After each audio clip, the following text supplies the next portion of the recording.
Fala galera, seja muito bem-vindo a mais um vídeo do canal. Para quem não me conhece, eu me chamo Alan Cerqueira. Hoje vamos estar fazendo a gravação do primeiro podcast do TI Talks.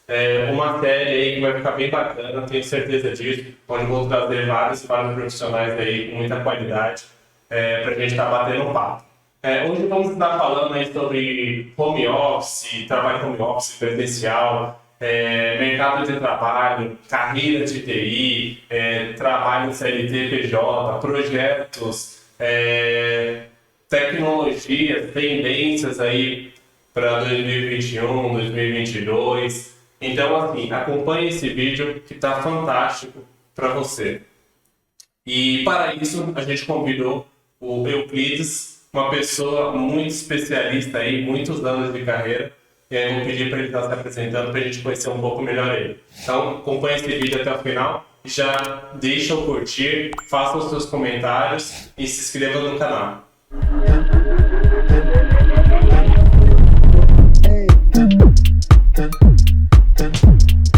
Primeiramente, muito obrigado aí pela sua participação. Apresente aí para o pessoal. Bom dia, Alan. Meu nome é Euclides. Trabalho com TI desde 1900 e faz tempo, 1999. Tô ficando bem velho, diga de passagem. É nada. Ou com muitas experiências, depende de quem olha. Muito obrigado pelo convite, fiquei bastante lisonjeado em poder colaborar de alguma maneira. É minha primeira participação em algum podcast, estou bastante contente. E vamos acrescentar o máximo que puder. É isso aí. Com a sua experiência, que tem muito mais do que eu ainda de vivência na área de TI, a gente já conversou bastante, a gente já trabalhou junto, daqui a pouco a gente conta um pouco sobre isso. Com certeza a gente vai estar ajudando e agregando valor para algumas pessoas. Espero que sim. Espero que seja útil para o máximo de pessoas possível. É isso aí. Eu vou estar iniciando com alguns assuntos que não são tão técnicos, até para as pessoas que começarem a assistir esse vídeo, tipo, se engajar, entender um pouco da área, como que é o trabalho dentro da área de TI, alguns assuntos não tão técnicos, aí depois a gente avança e começa a falar um pouco mais tecnicamente. Tá? Agora, né, com a pandemia, a gente está trabalhando 100% home office, acho que a maioria das pessoas, né, de TI. E aí me fala um pouquinho como que está esse trabalho, se você gosta do trabalho home office ou prefere o presencial, o que você me diz sobre isso? Olha, meu grande sonho antes da pandemia era ter um trabalho home office, justamente para matar o tempo de deslocamento. Como eu sou do ABC, sou de São Bernardo, muitas vezes eu trabalhei na Paulista, trabalhei na Berrini, 2 horas para ir, 2 horas para voltar, e aí você não consegue fazer um curso, não consegue fazer uma academia. Aí, então minha vontade era ou trabalhar bem perto ou home office. Com a pandemia eu consegui realizar esse sonho. Só que de uma maneira atípica, né? A gente tem um problema que você termina o dia e não sai de casa.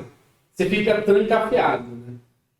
E no começo foi meio difícil para organizar e doutrinar o chefe, os colegas de trabalho, que 7 horas da noite você já não está mais trabalhando. Porque todo mundo fala assim, tá em casa? Me responde. Não. Então eu tive um trabalho assim no começo, no segundo mês de pandemia, de cortar mesmo as pessoas. Falam assim, eu estou encerrando o meu dia. Por quê? Às vezes que eu não fiz isso, 8 horas da noite tinha reunião. Eu tinha invite para iniciar a reunião às 7h30 da noite. Coisa que não acontecia. E eu cheguei a falar para algumas pessoas, se eu tivesse ido embora às 6, você não me chamaria para uma reunião às 7. Eu já estaria em casa. Sim, com certeza. Então, infelizmente, eu tive que ser duro com alguns colegas de trabalho, que depois também passaram a entender e respeitar o horário. Te digo hoje que o home office, agora que eu consegui fechar assim, o horário, para mim tem sido bastante produtivo, porque não tem o deslocamento. Mas agora eu tenho a opinião de que o híbrido é o ideal. 1 vez por semana ou 2 na empresa. Você precisa fazer relacionamento, porque tem uma velha história assim, quem não é visto, não é lembrado. Você já falava isso há muito tempo. Se você trabalhar muito e não é visto positivamente, numa promoção, vamos colocar alguém como líder de equipe, você não é lembrado. Hoje é menos difícil porque está todo mundo em home office, então está todo mundo igual. Mas se tiver um grupo de pessoas que esteja na empresa e você não vai ser lembrado. E aí você não vai conseguir alcançar novas metas ou fica mais difícil. Ou você tem que se destacar muito mais que os outros. É um fato. Quem não é visto não é lembrado. E não só esse aspecto. Eu entendo como híbrido como ideal, porque quando você sai de casa um pouquinho, conversa com os amigos, você agrega conhecimento, dá umas risadas, porque dentro de casa você não faz uma piada, você não faz uma pauta. E uma coisa importante, muito importante, que me acontece. Eu sento às 9, só levanto para almoçar. No trabalho, você levanta, vai na mesa do colega, você toma um café, você troca uma experiência, você tem um problema, você troca uma ideia. Ali não, você está 100% focado, até porque, para a gerência, se não entregar, não é porque estava difícil, é porque você está em casa enrolando. Sim, com certeza. E no dia a dia, né, do presencial, tipo, tô com um problema. Levanta a mão, alguém já viu isso, o pessoal faz tal coisa. Resolveu o seu problema, né? 15 minutos. É diferente do home office que você ia agora. Tipo, eu vou chamar quem? Né? Será que a pessoa está ocupada? Exato. Às vezes você chama um colega de equipe e até te ajuda, mas aí eu digo o que já aconteceu comigo. Às vezes ele está bitolado no raciocínio, você está concentrado e alguém te chama com um problema. Aí você fala, respondo ou não respondo? Peraí, ele me respondeu, vamos manter uma boa equipe, então eu preciso... Aí você interrompe o raciocínio. E como para substituir a ausência, você tem os conversadores, as mensagens instantâneas o tempo todo. Sim. Aquilo não para de pipocar mensagem. De minuto em minuto você tem lá uma mensagem, alguém perguntando alguma coisa. E como foi incluído, no caso, eu trabalho na Allianz, né? E foi incluído no Conversator interno lá, as pessoas de negócio. Qual é o problema? O cara de negócio tem uma dúvida, então quem que ele pinga? Ele não pinga mais seu chefe, ele pinga você. Então hoje eu sou muito mais acessível pelas pessoas de negócio do que eu era antes da pandemia. Lado bom, eu viro referência. Lado ruim, eu não consigo desenvolver o que eu preciso. Exato. Outra frase sua. Eu uso algumas frases suas. As pessoas procuram quem resolve. Isso é verdade, as pessoas procuram quem resolve. E aí se você se dedica a responder, se você se dedica a ir atrás do problema e resolver, você vira referência. Vai pro fulano que ele resolve. Como eu não tenho o hábito, e eu acho que todo mundo deveria focar, tentar resolver problemas, né? Porque afinal de contas nosso trabalho é resolver problemas. Alguns deles causados por nós mesmos. Sim. O que acontece? As pessoas vão te usar como referência e vão te acionar mais vezes. Logo, o seu conversator não para. Com certeza. E aí, em algum momento, você precisa falar para as pessoas, e aí é um equilíbrio que você demora a alcançar, e as pessoas também estão precisando da solução, de falar, olha, não posso responder agora. E não ser... como eu vou dizer, indisponível, mas também conseguir desenvolver seu trabalho. Então, e outra, no meu caso, na equipe, eu estou como tech lead hoje. Terminando a apresentação, né, voltando no começo, trabalho com TI desde 99, fui programador, analista de requisito, analista funcional, desenvolvedor, hoje eu sou desenvolvedor full stack. Na Allianz, eu estou como tech lead, no caso. A gente já fala já sobre full stack com mais detalhe. Exatamente.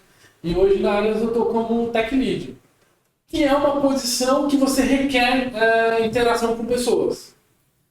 Por isso eu acabo sendo muito acionado e eu sempre falo para o meu chefe, olha, a minha velocidade diminuiu mais quando você me colocou como tech lead, porque as pessoas precisam de respostas. E eu tento não deixar a área de negócio, ou até mesmo o meu chefe, chegar no dev, porque eu quero que ele foque. Sim. Que é o que eu gostaria que alguém fizesse por mim. Assim, ninguém interrompe e ele consegue andar. A minha velocidade diminui, mas a dele aumenta. Com certeza. Então, minha visão geral do home office, estou gostando. O lado ruim é que quando você termina o dia, por causa da pandemia, você não pode sair. Né? Isso é ruim. Mas eu ainda acho que o modelo ideal é um híbrido, uma vez por semana, dependendo da disponibilidade e distância, 2 dias a cada 10. Por exemplo, uma semana sim, outra 2 dias. Uma semana não, aliás. E outra 2 dias no escritório. Sim. E aí, já aproveitando o gancho, o que você acha que agregaria mais o trabalho que eu faria dentro do escritório? E uma outra coisa, entendeu a pergunta? E também já aproveitando sobre o ambiente de trabalho. Olha, Fala um pouquinho sobre isso. Estar no escritório agrega no aspecto de que você novamente faz o social com as pessoas, você conversa, você troca experiência. Muitas das vezes você fala, olha, comecei um curso, comecei alguma coisa. Você tem um assunto que não faz sentido você estar programando e chamar alguém no Communicator para falar, olha, eu estou fazendo curso. No dia a dia você fala, cara, eu comecei um curso legal, bacana, divide uma experiência. Aí o seu colega fala, puta, eu também vou fazer. No Conversator você se restringe mais a falar de trabalho. Sim. Essa semana, desculpa te cortar, essa semana teve uma pessoa que falou algo bem interessante, né? Em uma das reuniões. A gente estava batendo papo, uma reunião mensal para falar assuntos aleatórios, né? E ele falou assim, normalmente a gente faz uma reunião, a gente marca a reunião ou de 30 minutos ou de 1 hora para falar sobre um assunto específico. E o pessoal aprendeu, né, a ser bem objetivo. Então, vamos falar início, meio e fim. Acabou a reunião, acabou e cada um vai fazer o seu trabalho, né? Só que acabou um pouco aquele lado humano, né? Como você está, como você está se sentindo. E isso tem no presencial, até você consegue sentir. Putz, hoje você chegou, tá um pouco abatido, tá acontecendo alguma coisa, e aí, tá tudo bem? Como foi o seu dia? Como foi o seu final de semana? Isso hoje em dia, né? Apoio da mulher. Né? A risada, né, que a gente... Exatamente. Falta. São coisas que eu sinto falta de chegar e ver alguém e falar, e aí, como foi o final de semana? Como você tá? Putz, tô bem, tô mal, arrumei 3 namoradas, legal, né? Interessante, né? Fiz um curso, vamos marcar um churrasco. Então, essas coisas fazem muita falta. Sim. Lembrando, o ser humano é um ser sociável, a gente foi feito para viver com outros, e não enclausurado dentro de casa. Sim. E digo mais, no meu caso, eu não tenho problemas no home office, por quê? Eu tenho uma escrivaninha, uma cadeira boa, um escritório montadinho, uma estrutura pronta. Eu penso nos meus colegas que trabalham, que têm filho pequeno, 5, 6, 7 anos, que trabalham na mesa da cozinha, que não está preparado, e ainda tem que dividir espaço com uma criança, e não dá para você falar para a criança, não venha aqui na reunião. Às vezes a criança quer colo no meio da reunião, você vai fazer o quê? Expulsar, não dá. Então, para essas pessoas, principalmente, tem colegas que estão sentindo muita falta do escritório, porque é um momento que você se dedica somente ao seu trabalho. E em casa, às vezes, para quem tem filho ou esposa, precisa compartilhar, e é mais complicado. É isso aí. Eu concordo plenamente. Mudando um pouco de assunto, falando um pouco sobre carreira, né, de TI. Tem algo que o pessoal fala bastante, né? Júnior, pleno e sênior. Qual, na sua opinião, né, qual que é a diferença entre ser um júnior, ser um pleno ou ser um sênior? Olha, comecei em programação em 1999, né? E na época a gente não tinha muito essa divisão. O que determinava a gênero júnior, pleno e sênior era salário. Entendi. Eu não sabia, né, que não existia isso. Você era desenvolvedor. Até porque você não tinha hoje a mesma gama de tecnologia que você tem hoje, tá? Vou dar um exemplo bem assim. Com uma linguagem, no caso Delphi, eu fazia o sistema inteiro. Conectava no banco e fazia tudo. Hoje, para fazer um login, você precisa de pelo menos 5 tecnologias. JavaScript, CSS, HTML, uma linguagem de back-end e uma linguagem de banco. Sim. Aí você fala, pô, mudou muito? Mudou muito. Desses 20 anos que eu estou na área, eu vejo que aumentou-se muito a gama de tecnologia, o mercado se fragmentou muito mais. Exige-se que o programador saiba muito mais coisas, né, muito mais tecnologias do que na época que eu comecei. Era mais fácil, éramos mais limitados, não tinha web. Eu comecei em 99, a web ainda estava engateando. O Google lançou o Gmail em 2005, para você ter uma ideia. Então, eu existia antes do Gmail. Um dos primeiros a ter Gmail? Fui, o meu Gmail é o Euclides Bezerra. Sem número, sem nada. Euclides Bezerra. Hoje, imagina se colocar seu nome hoje. Não dá. Né? Tem que colocar um monte de número lá. Não, pra você ter uma ideia, eu tive Gmail quando era por convite. Caramba.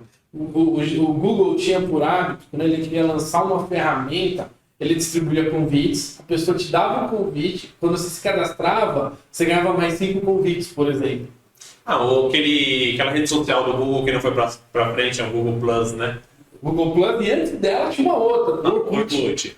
O Orkut eu não lembro se era por convite. No começo do Orkut era por convite. Eu lembro do Google Plus já, que realmente era por convite, mas não foi pra frente, né? O Google não é muito bom com redes sociais. Ah, eu precisava dar um... É que assim, o Orkut você tinha que ir atrás da informação, você tinha que entrar numa comunidade para ver alguma coisa. A grande sacada do Facebook é você escolhe o que te interessa e ele te dá pronto. Você não vai atrás, ele te alimenta. Então isso gera toda a diferença. Essa foi a grande diferença entre o Facebook e o Orkut. E o Google Plus, ele não tinha um grande apelo, principalmente para anunciante, então por isso que ele morreu.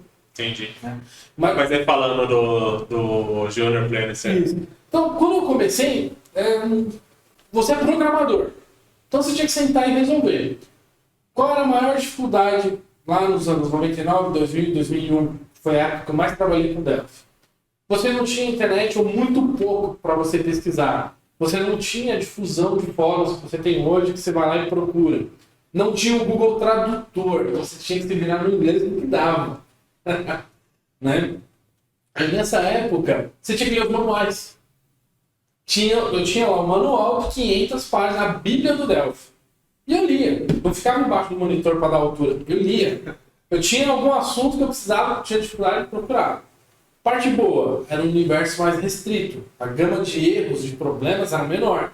Afinal de contas, você tinha uma linguagem que conectava no banco e fazia tudo. Front-end, a conexão com o banco. E aí surgiu a programação em camadas. Tinha uma camada de negócio, uma camada de classes. Foi surgindo aos poucos. Isso no próprio Delphi.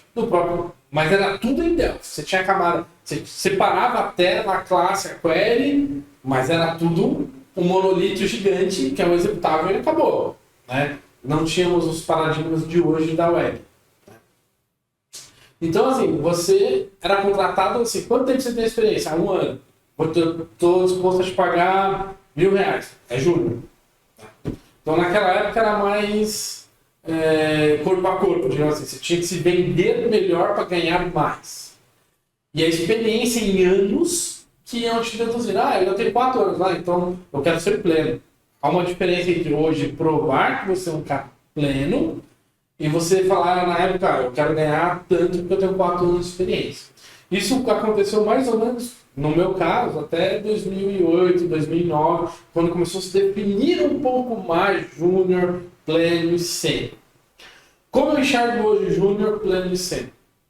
Para mim, o júnior é um cara que está entrando, ele vai auxiliar, ele é braço e ele precisa ser cuidado, ele precisa ser orientado, ele precisa ser acompanhado. Por quê? Por mais que ele tenha a teoria de design patterns, melhores práticas, pode acontecer dele se confundir aonde ele vai colocar uma responsabilidade de uma classe. E é um problema comum quando você começa a orientação objeto ou começa a programar, aonde eu vou escrever meu código? Em qual classe eu coloco a inteligência? Para nós que estamos na área há algum tempo, você sabe que vai ser na classe de negócio. É natural. Flui. Sim. Para um júnior, se deixar, ele coloca tudo no meio. E coloca tudo lá. Ele está errado? Vai funcionar. A questão é que não é a melhor prática e para dar manutenção nisso é complicado, é um parto de ouriço. Vou usar as minhas frases. Algumas delas eu uso no meu dia a dia. Exatamente. Aí dá manutenção nisso, você tem uma classe com 1000 linhas. Cara, o júnior resolveu o problema. Sim. Só que não tá bom. Tem uma frase que eu li recentemente assim, não é porque funciona que está bom. Né? Então, e te digo mais, quando eu comecei a programar, qual era o principal teste de qualidade? Funciona. Hoje você tem que fazer um código bonito, bem separado as responsabilidades, de fácil manutibilidade, é a palavra bonita que inventaram, né? Manutível ou de fácil manutibilidade, auto-explicativo, porque você teoricamente não deve colocar comentários, e existe até uma métrica que diz, né, não sei se eu concordo, que um bom método não pode ter mais que 40 linhas, por exemplo, porque dificulta uma manutenção. Então você tem que pegar tudo isso. Não, e fora tem outros fatores ainda que você não... vulnerabilidade, escalabilidade, tinha uma outra palavra agora que fugiu. Se lembrar, eu falo. Mas assim, tem vários e vários fatores agora você tem que pensar. Sim, Performance. Performance, vulnerabilidade, escalabilidade. E se não tem bug. Então. Né? Então, Que antigamente era só isso, né, pessoal? não tem bug, porque você executava na máquina e conectava no banco. Vulnerabilidade era se alguém colocasse algum outro executável na rede. Aí entrava na rede. Infraestrutura. Entendeu? Então, não tinha isso. Hoje, se você faz um Hello World na web, todo mundo vai tentar quebrar para ver se derruba o seu servidor. Exatamente. Aí você tem que tomar dois cuidados. Uma, se alguém derruba por DDoS, né, que é excesso de requisição, ou se o cara consegue invadir. Então você tem que pensar, inclusive, na sobrecarga, né, na escalabilidade e sobrecarga. Voltando ao que eu tava E o Júnior não vai pensar em nada disso, né? Ele não tem estrutura para isso, conhecimento. Um exemplo comum.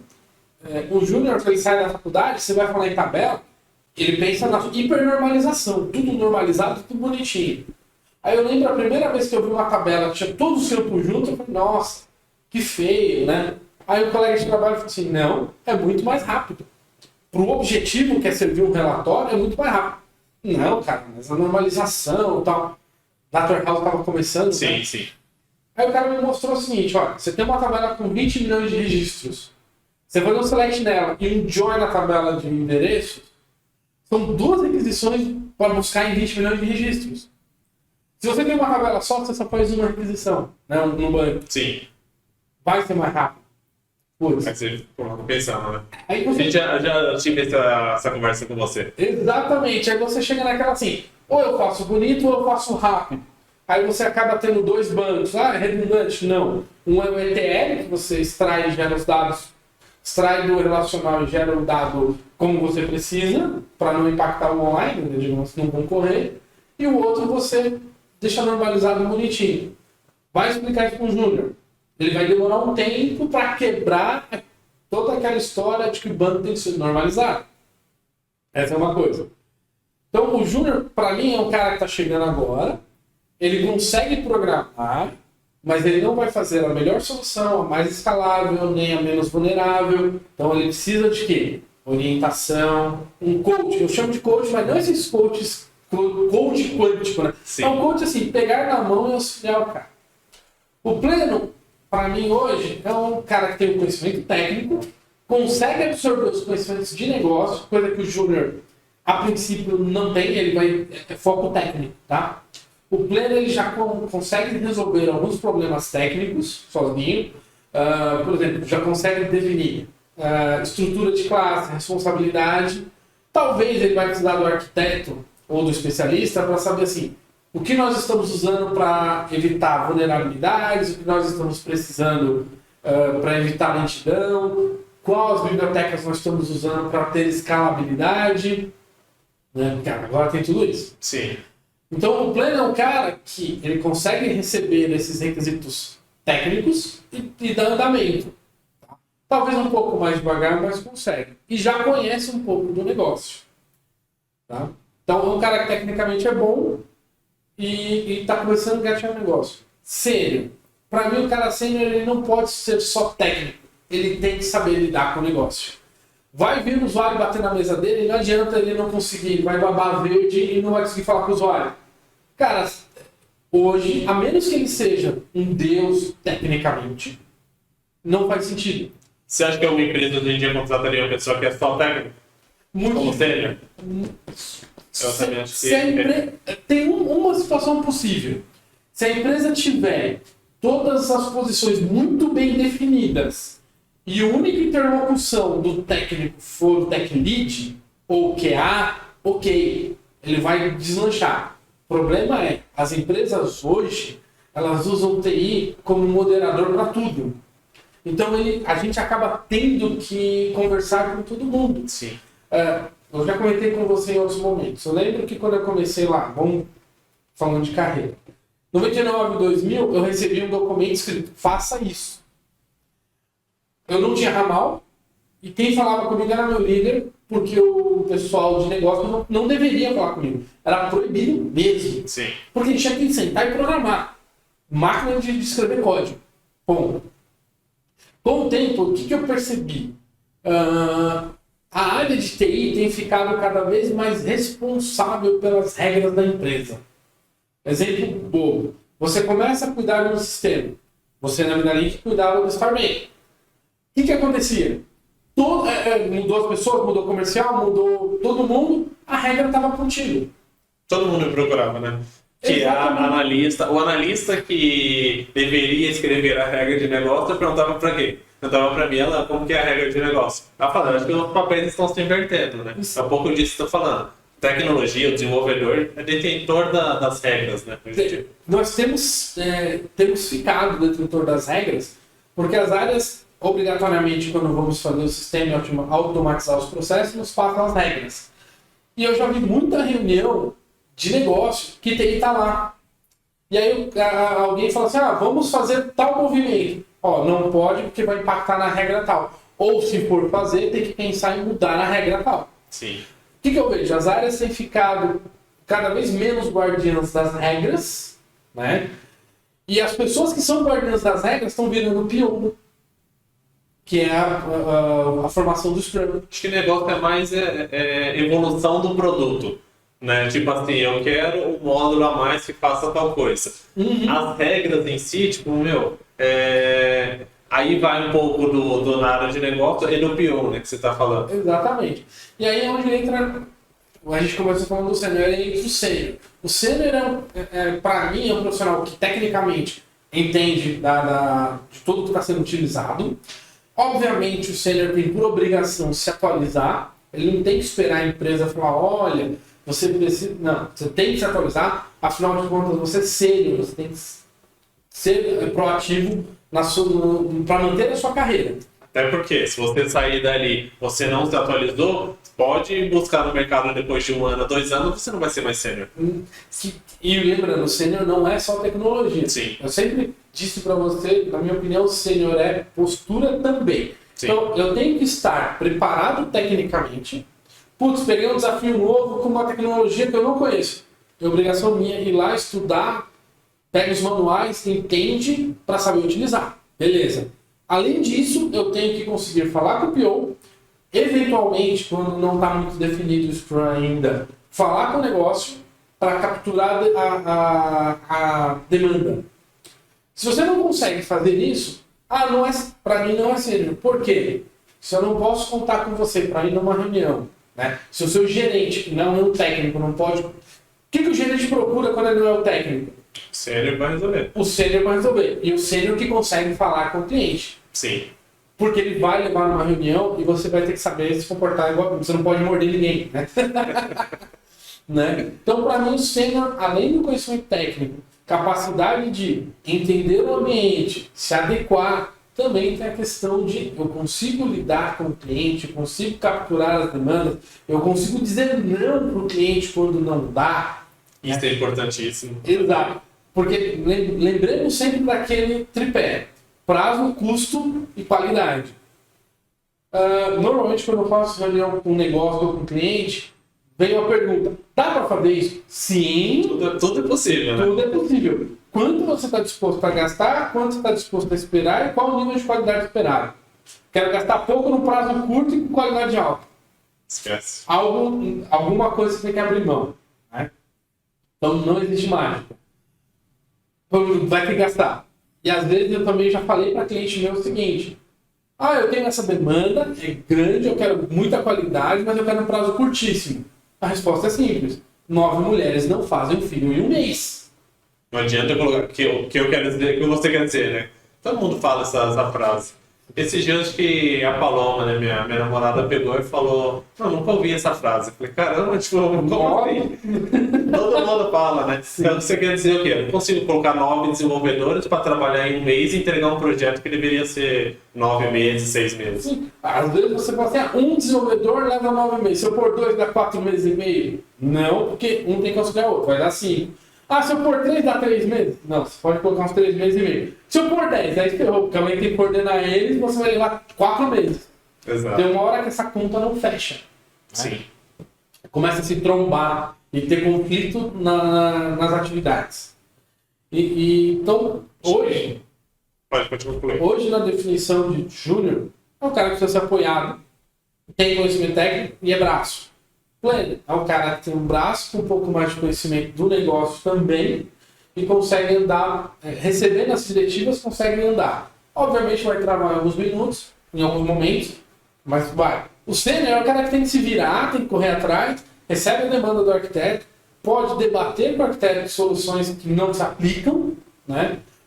Ou que não fazem sentido, e consegue falar com o negócio. Arquiteto é o cara especialista em tecnologia e vai adequar isso ao negócio. Então ele obrigatoriamente tem que conhecer um pouco de negócio. E tem a outra categoria, que é o especialista, que eu ainda estou para descobrir o que se passa.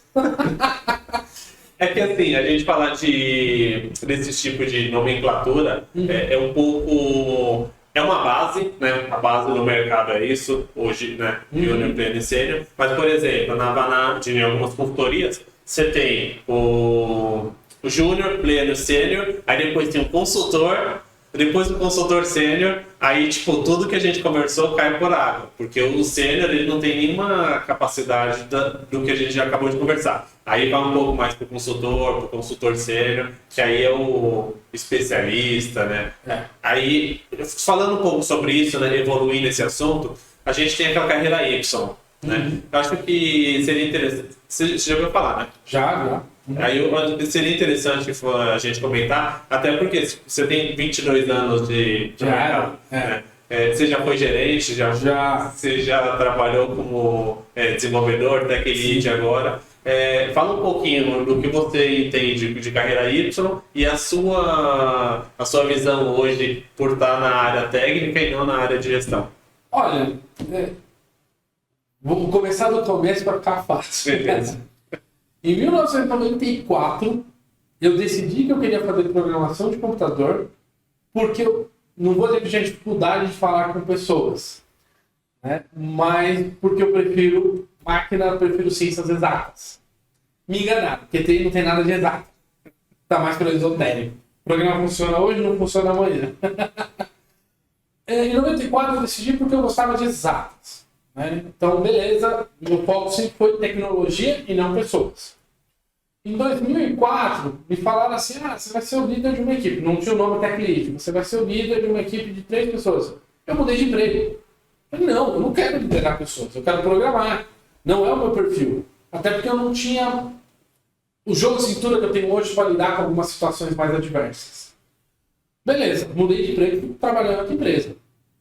Quando foi em 2011, aí fui crescendo na área de TI, júnior, pleno, sênior, alcancei um salário, quero mais salário, quero mais responsabilidade.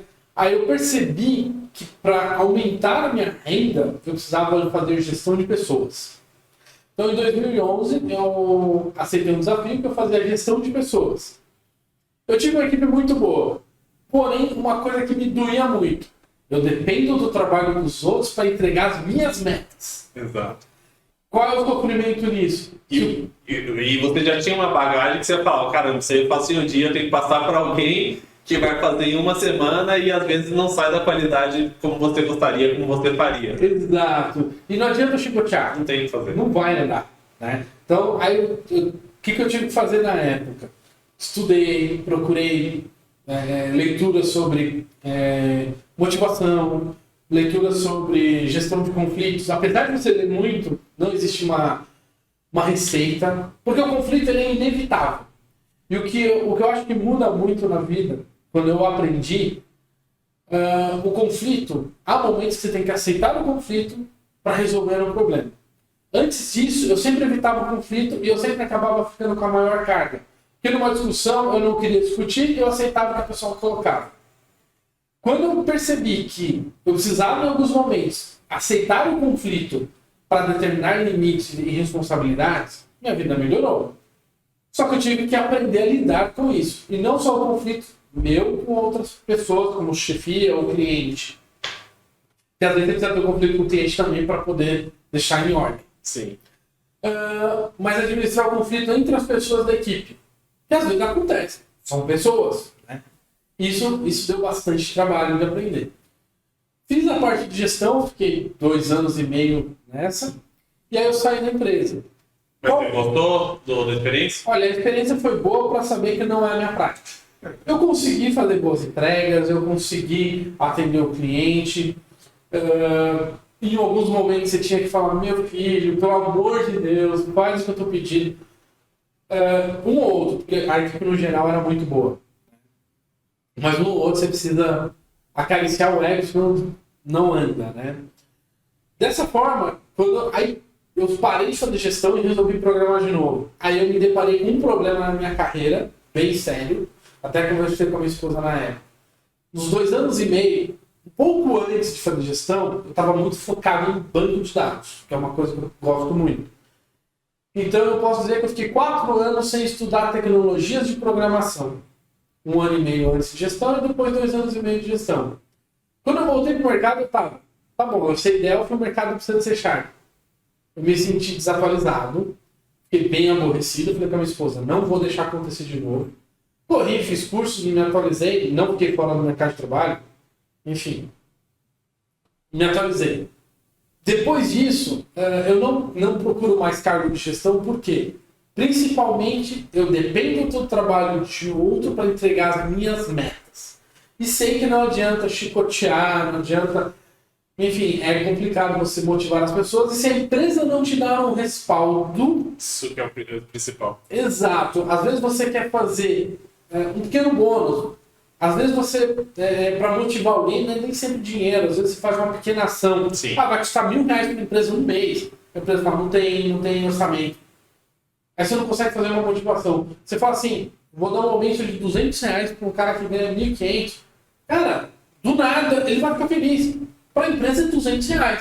Aí o seu gestor fala, não está previsto. Aí você tem que equilibrar o pratinho para a equipe e seu chefe falando para diminuir o custo. E como é que você motiva? Então, ficar no meio desse caminho me incomodou muito. Porque eu tinha metas agressivas e não tinha autonomia suficiente para poder tomar as ações necessárias para chegar na meta. Sim. Aí o meu chefe falava, tem que fazer mais com menos. A meu pai me respondeu o seguinte, tá bom, anda com um carro de 3 rodas. Bem isso. Então, a minha experiência como gestão com a equipe foi relativamente boa, gostei, mas a interlocução com a gestão, com a minha gestão, não era boa por conta disso. Então eu decidi que não queria mais fazer gestão. Hoje eu até aceito a carreira em Y no lado técnico, se eu tiver que, aspas, cuidar, seria no máximo como um tech lead, como eu sou hoje, né? Porque eu não tenho a responsabilidade de gerir pessoas, mas de orientar as soluções, qual o caminho técnico e auxiliar para que a pessoa não traga, não tenha problemas. Você vai me dar 5 júniors? Eu treino 5, não tem problema. Também prefiro. É a parte técnica, né? Assim, não é nem questão de preferir, né? Obviamente, se eu sou um tech lead e tenho uma opção de pegar um sênior que vai resolver os meus problemas e um júnior que eu vou ter que cuidar, obviamente, na minha opinião, né, eu vou preferir o sênior. Só que assim, vou ter um sênior para 3 júnior, onde são pessoas que estão entrando na área, super motivadas, a fim de fazer acontecer. Eu tenho total paciência de sentar do lado, ajudar essas pessoas, ser esse coach, né, que você comentou. Para mim faz todo sentido e eles vão entregar com certeza mais do que um sênior, né? Exatamente. Se juntando os 3, juntando os 3, sim. Né? E você tem um custo menor. 3 júnior hoje custa menos que um sênior. E você consegue não ter vícios, porque às vezes o sênior tem 10 anos, 15 anos de mercado, 20 anos, tem alguns vícios, sim, ou manias, ou acha que não é intocável, que às vezes acontece isso. O profissional de TI, como é muito fácil a recolocação, fica folgado. Eu sempre falo com a minha mulher, nós somos folgados. Eu tenho amigas recrutadoras que elas falam, eu odeio recrutar TI. Porque a gente fala com vocês, você fala que o salário não é bom, a gente aumenta o salário, você fala, mas o lugar não é bom, a empresa não... Nunca tá bom, porque nós somos muito exigentes. Lógico, nós somos raros, então nós queremos o melhor. Mas e eu, como era chato? Nossa, a mala sem alça. Não, eu era muito chato mesmo. Acho que sou ainda. Não, acho não, eu sou ainda chato. Mas assim, sempre eu sou chato querendo fazer o certo, né? Por isso que quando eu entrei, né, hoje eu sou gestor, na hora que eu entrei para cuidar da equipe, meu, o relacionamento entre as pessoas, mano, é fantástico. Quando entra um profissional novo, mesmo em home office, as pessoas falam assim, meu, em uma semana, 15 dias, eu já estou abraçado por toda a equipe. Porque eu, desde o início, falei, ó, hoje somos em 5, então eu consigo dar atenção para todos, eu consigo ajudar em tudo, só que quando a gente começar 10, 15, 20 pessoas, não vou conseguir dar atenção para todos como eu estou dando atenção para vocês. Então vou depender de quem? De vocês, que o clima, né, o ambiente seja totalmente favorável, legal, como está sendo hoje. E assim, eu consegui, tipo, desde o início. Tive um puta desafio ainda, que eu comecei a ser gestor. Um mês depois, veio a pandemia, home office. Então imagina, você entrar na área de gestão, ainda mais à distância, num cenário totalmente diferente. Falei, putz, e agora, né? Mas foi bem bacana. Tem que rebolar mesmo, tem que ter jogo de cintura. E tem alguns dados interessantes. Tem estudos que sugerem que você não consegue fazer um coach bom com mais de 6 pessoas. Sim. 6 pessoas é um limite para fazer um coach bom. Pelas experiências que eu já tive, é um bom número. Mais que isso, você não consegue dar atenção e começa a degradar a sua qualidade. Sim. Né? Júnior, geralmente está querendo aprender e está querendo a oportunidade. O que eu sempre procuro nas pessoas? Alguém que quer a oportunidade. Se o cara quer a oportunidade, e você orienta, ele dá valor. Você consegue manter esse talento na empresa muito mais tempo. Infelizmente, quando o cara começa a se virar sozinho, virar um pleno, em vez da empresa validar isso e falar, não, legal, você realmente é pleno, e valorizar como o mercado paga, o cara vai embora. Sim. O turnover de júnior e pleno é muito mais alto do que o de sênior. Porque o sênior entra com salário, ele sabe que não vai sair muito daquilo. O cara que é júnior, 2, 3 anos, está se virando, ele vai no mercado, vamos pagar 50% a mais para ele.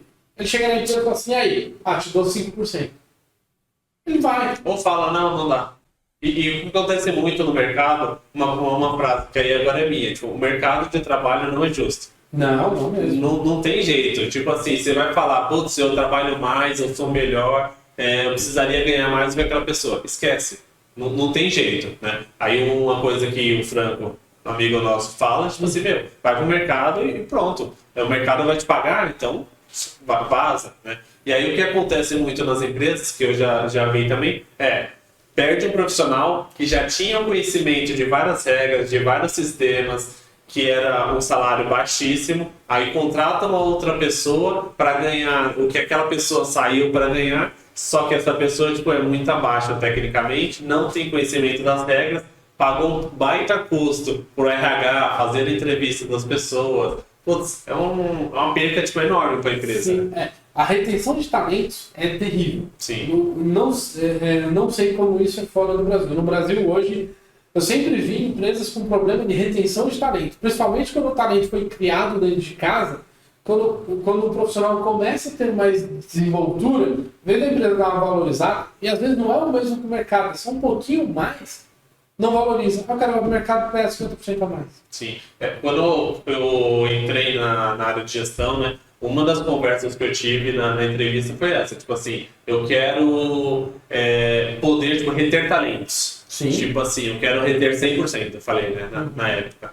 E aí, tipo, o sócio falou assim, mano, você tá louco, tipo, é normal você perder pessoas boas. Eu falei assim, mais ou menos. Normal se, tipo assim, mano, em últimos casos. Aí ele falou assim, mas o mercado vai pagar mais. Aí eu falei, como era muito chato, eu falei, mas não é só salário. Né? Não é só salário. Imagina, eu trabalhar com um gestor que, tipo assim, eu sou júnior, ele tá, tipo, me ajudando pra caramba, todo dia eu aprendo uma coisa nova, ele dá todas as orientações, eu vou pro mercado, mercado, será que vai ter isso? A empresa, toda vez que eu preciso do lado humano, sair para ir no médico, a empresa dá todo o apoio. Então, assim, tem várias variáveis, né, que ajudam a pessoa a decidir se ela vai mudar de emprego ou não. E aí hoje eu consegui, tipo, reter aí 90% das pessoas que trabalharam comigo. Tipo, eu tô muito satisfeito, né, com o resultado. Você sabe que existem dados sobre turnover que são bem interessantes, né? Um deles diz o seguinte: 80 e poucos por cento das pessoas se demitem do gestor e não da empresa. Então, normalmente é um problema com o gestor, ou por decisões, ou por não concordar, N motivos. Sim. E 90% das demissões que as empresas fazem não é por perfil técnico, é por perfil comportamental. Normalmente o cara é bom tecnicamente, mas começa a se comportar mal porque quer ser mandado embora, ou qualquer motivo, e a empresa tem que tomar ação. Sim. Então você fala, se você faz treinamento, se você cuida, se você tenta tirar esses 10%, esses problemas, a tendência é você reter mais. Exato. E às vezes não faz sentido você mandar embora, né? Eu também estava estudando isso, porque a pessoa já conhece tecnicamente o que você falou. Às vezes não é um problema técnico, às vezes é um problema comportamental. Será que não vale a pena eu conversar mais com essa pessoa, trocar uma ideia, dar feedbacks? O mercado é péssimo para dar feedbacks. Isso eu mudei não, né? Na hora que eu entrei na gestão também, mano, vários feedbacks, né? E o sócio na época, ele sentava com todo mundo, dava feedback, que é importantíssimo, né? Você mostrar para a pessoa aonde ela pode melhorar. Não é feedback negativo, né? Construtivo. Porque se você só dá feedback de cacetada, cara, nada do que eu faço tá bom. Não, chegar lá e falar, isso aqui você acertou muito bem e esse podia fazer melhor. Ponto. Como? Vamos fazer junto. Exato. Às vezes o que eu sempre senti falta em gestão e que eu tentei fazer quando eu fiz gestão é: nós somos um time, né? Se der errado, eu tô na frente e o cliente vai ficar comigo, não vou repassar. Dentro da nossa cozinha a gente resolve. Então, proteger a equipe é muito importante. E eu vejo gestor que não está preparado. E é um outro motivo que eu parei de fazer gestão. A quantidade de cargos de gestão vem diminuindo na área de TI e a tendência é diminuir mais. O Scrum prega isso. Você não tem mais um gerente de projeto. Você tem lá, numa squad, né? Vamos falar em squad. 3 devs, um QA, um Scrum Master e um PO. O PO é o dono do projeto, dono do produto, ele que fala o que tem que ser feito, né? Basicamente as histórias. O Scrum Master é o cara de relacionamento externo, né? Você tem impeditivo, você passa para ele, ele que vai resolver. E o QA vai fazer teste. Teoricamente o dev não falaria com o negócio, mas como a gente sabe que é horizontal... Na teoria, né? Dev não precisaria falar com o negócio, Dev não precisaria falar com o gerente. Exato. E até QA é algo que tem algumas empresas, a gente já fala também sobre isso. QA ainda precisa saber regras de negócio. Então, teoricamente, ele pega com o PO. Mas a gente sabe que no Brasil você é muito generalista. Inclusive, é um ponto que eu queria tocar contigo, né? O que eu tenho feito? Eu tenho conversado com amigos que trabalham fora do Brasil. A gente estava falando do Júnior, Pleno e Sênior. O Sênior tem que abraçar a empresa com o máximo possível, tanto de negócio quanto de tecnologia. Eu tenho conversado com uns amigos que trabalham fora, até para olhar o mercado de trabalho, pensando se no futuro eu gostaria de migrar. O que eu notei? O meu perfil não é bom. Porque eu sou um generalista. Sim. Hoje eu sou um desenvolvedor full stack, onde eu consigo fazer uma modelagem de banco, tanto relacional quanto não relacional, quanto um data warehouse, né? Consigo fazer uma API, as conexões, regras de negócio do back-end, e consigo fazer tela. Não sou um web designer, não sou um especialista, mas eu consigo fazer sistemas. Tela, vamos trabalhar com Angular, com React, vamos embora. Ainda estou aprendendo. Eu sou um generalista. O que eu notei com os meus amigos? Eu tenho conversado com amigos de Portugal e do Canadá especificamente. Lá, lá o pessoal procura especialistas. E aí o júnior é o cara que está começando numa linguagem, ou no front, ou no back. Pleno é o cara que está prestes a tirar uma certificação. E sênior é o cara com certificações técnicas, com um currículo técnico. E ele vai trabalhar 8 horas por dia apertando somente um parafuso. O generalista é mania de brasileiro. Tá. Saber tudo, né? Eu fui stack, né? Outro dia eu vi uma vaga que eu até dei risada. Precisamos de um programador que tenha conhecimento em Docker, rede, VMware, C Sharp, Banco SQL, Angular. Aí uma pessoa comentou embaixo.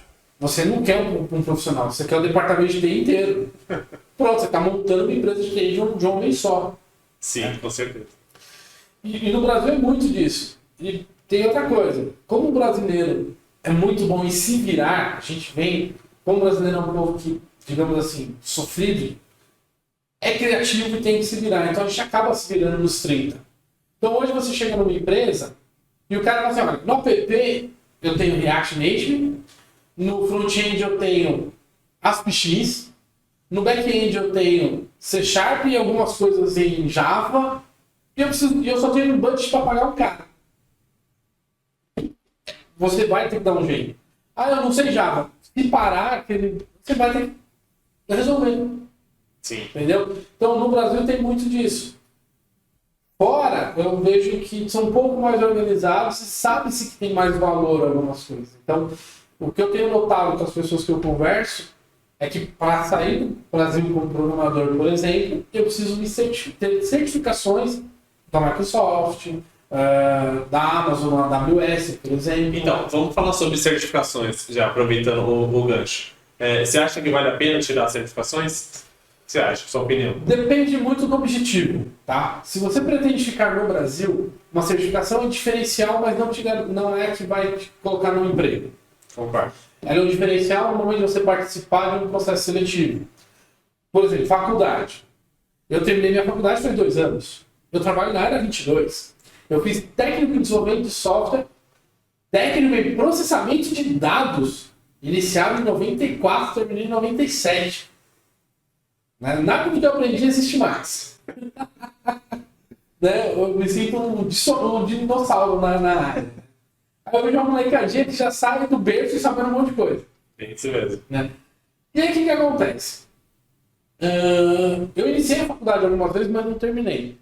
Para PJ, a faculdade não faz muita diferença. As pessoas querem saber se você entrega. Para CLT, as empresas normalmente exigem para te classificar faixa salarial. São poucas empresas que contratam CLT que não exigem faculdade. Então aí vem aquela coisa. Faculdade é útil. Óbvio, né? Você vai sair com uma base. Você não sai sabendo, sai com uma base. Mas qual é o diferencial de ter faculdade? Você concorre vaga CLT, coisa que enquanto eu não tinha faculdade, eu nem mandava currículo. Tinha muita vaga. Modelo de contratação CLT, exige-se formação em ciência da computação, análise de sistema, alguma coisa correlacionada. Eu nem mandava. Para mim fez falta? Não, porque eu sempre trabalhei como PJ. Certificação tem muito mais peso que uma faculdade? Sim. Por quê? Eu vou para um PJ concorrer uma vaga e falo, eu sou certificado. Poxa, é uma garantia de que ele sabe tecnicamente. Se ele sabe se comportar, se ele sabe falar com o cliente, é outra história que aí o recrutador tem que identificar na entrevista. Mas tecnicamente ele já está diplomado. Eu tenho até interessante esse assunto, eu tenho algumas opiniões também, a maioria igual a sua. Certificação é importante na hora de você colocar no seu currículo e você, numa escala de 10 currículos, o seu vai subir na prateleira. Bastante. Né? Isso é importante. Depois, na entrevista, a pessoa vai identificar se você sabe ou não e me descredibilizou. Perdeu a credibilidade. Perdeu a credibilidade. Quando a gente fala de certificação, eu trabalhei numa empresa que ela exigia uma certificação por ano, né? E aí eu vi muitas das certificações, o que o pessoal fazia? Comprava perguntas e respostas na internet, ou não sabia do assunto, sentava 10 e fazia todo mundo a mesma certificação. E assim, eram certificações boas, certificações Microsoft. Né? Porém, como você conseguia fazer as provas online, as pessoas basicamente burlavam a regra. Né? E aí, será que essa pessoa ela tem o conhecimento suficiente para ter essa certificação? Isso me deixou um pouco chateado em relação à certificação. Por isso que hoje eu não procuro pessoas profissionais que tenham certificações, né? E sim aqueles que demonstram que de fato conhecem. Só que tem um aspecto na certificação que a gente precisa considerar. Empresas que participam de licitação Isso é importante. precisam de profissionais no seu quadro certificados para poder mostrar na certificação. Não só licitação, tá? Tem a questão de desconto em licenças de software. Desconto em licença de software, ou quando vai participar de uma concorrência. Também. Eu tenho 10 pessoas doutoradas, 10 certificados. Sim, então, para isso, tem utilidade. Mas eu penso muito o seguinte, se a pessoa se dispõe a tirar uma certificação e resolve colar, já não é um bom profissional. Porque se você não se dedica nem a melhorar como profissional, sei lá, vai varrer rua. Né? Eu tenho um filho que tem 22 anos. Eu comecei a ter... Eu sempre falei para ele, prefira ir mal numa prova e estudar depois do que colar.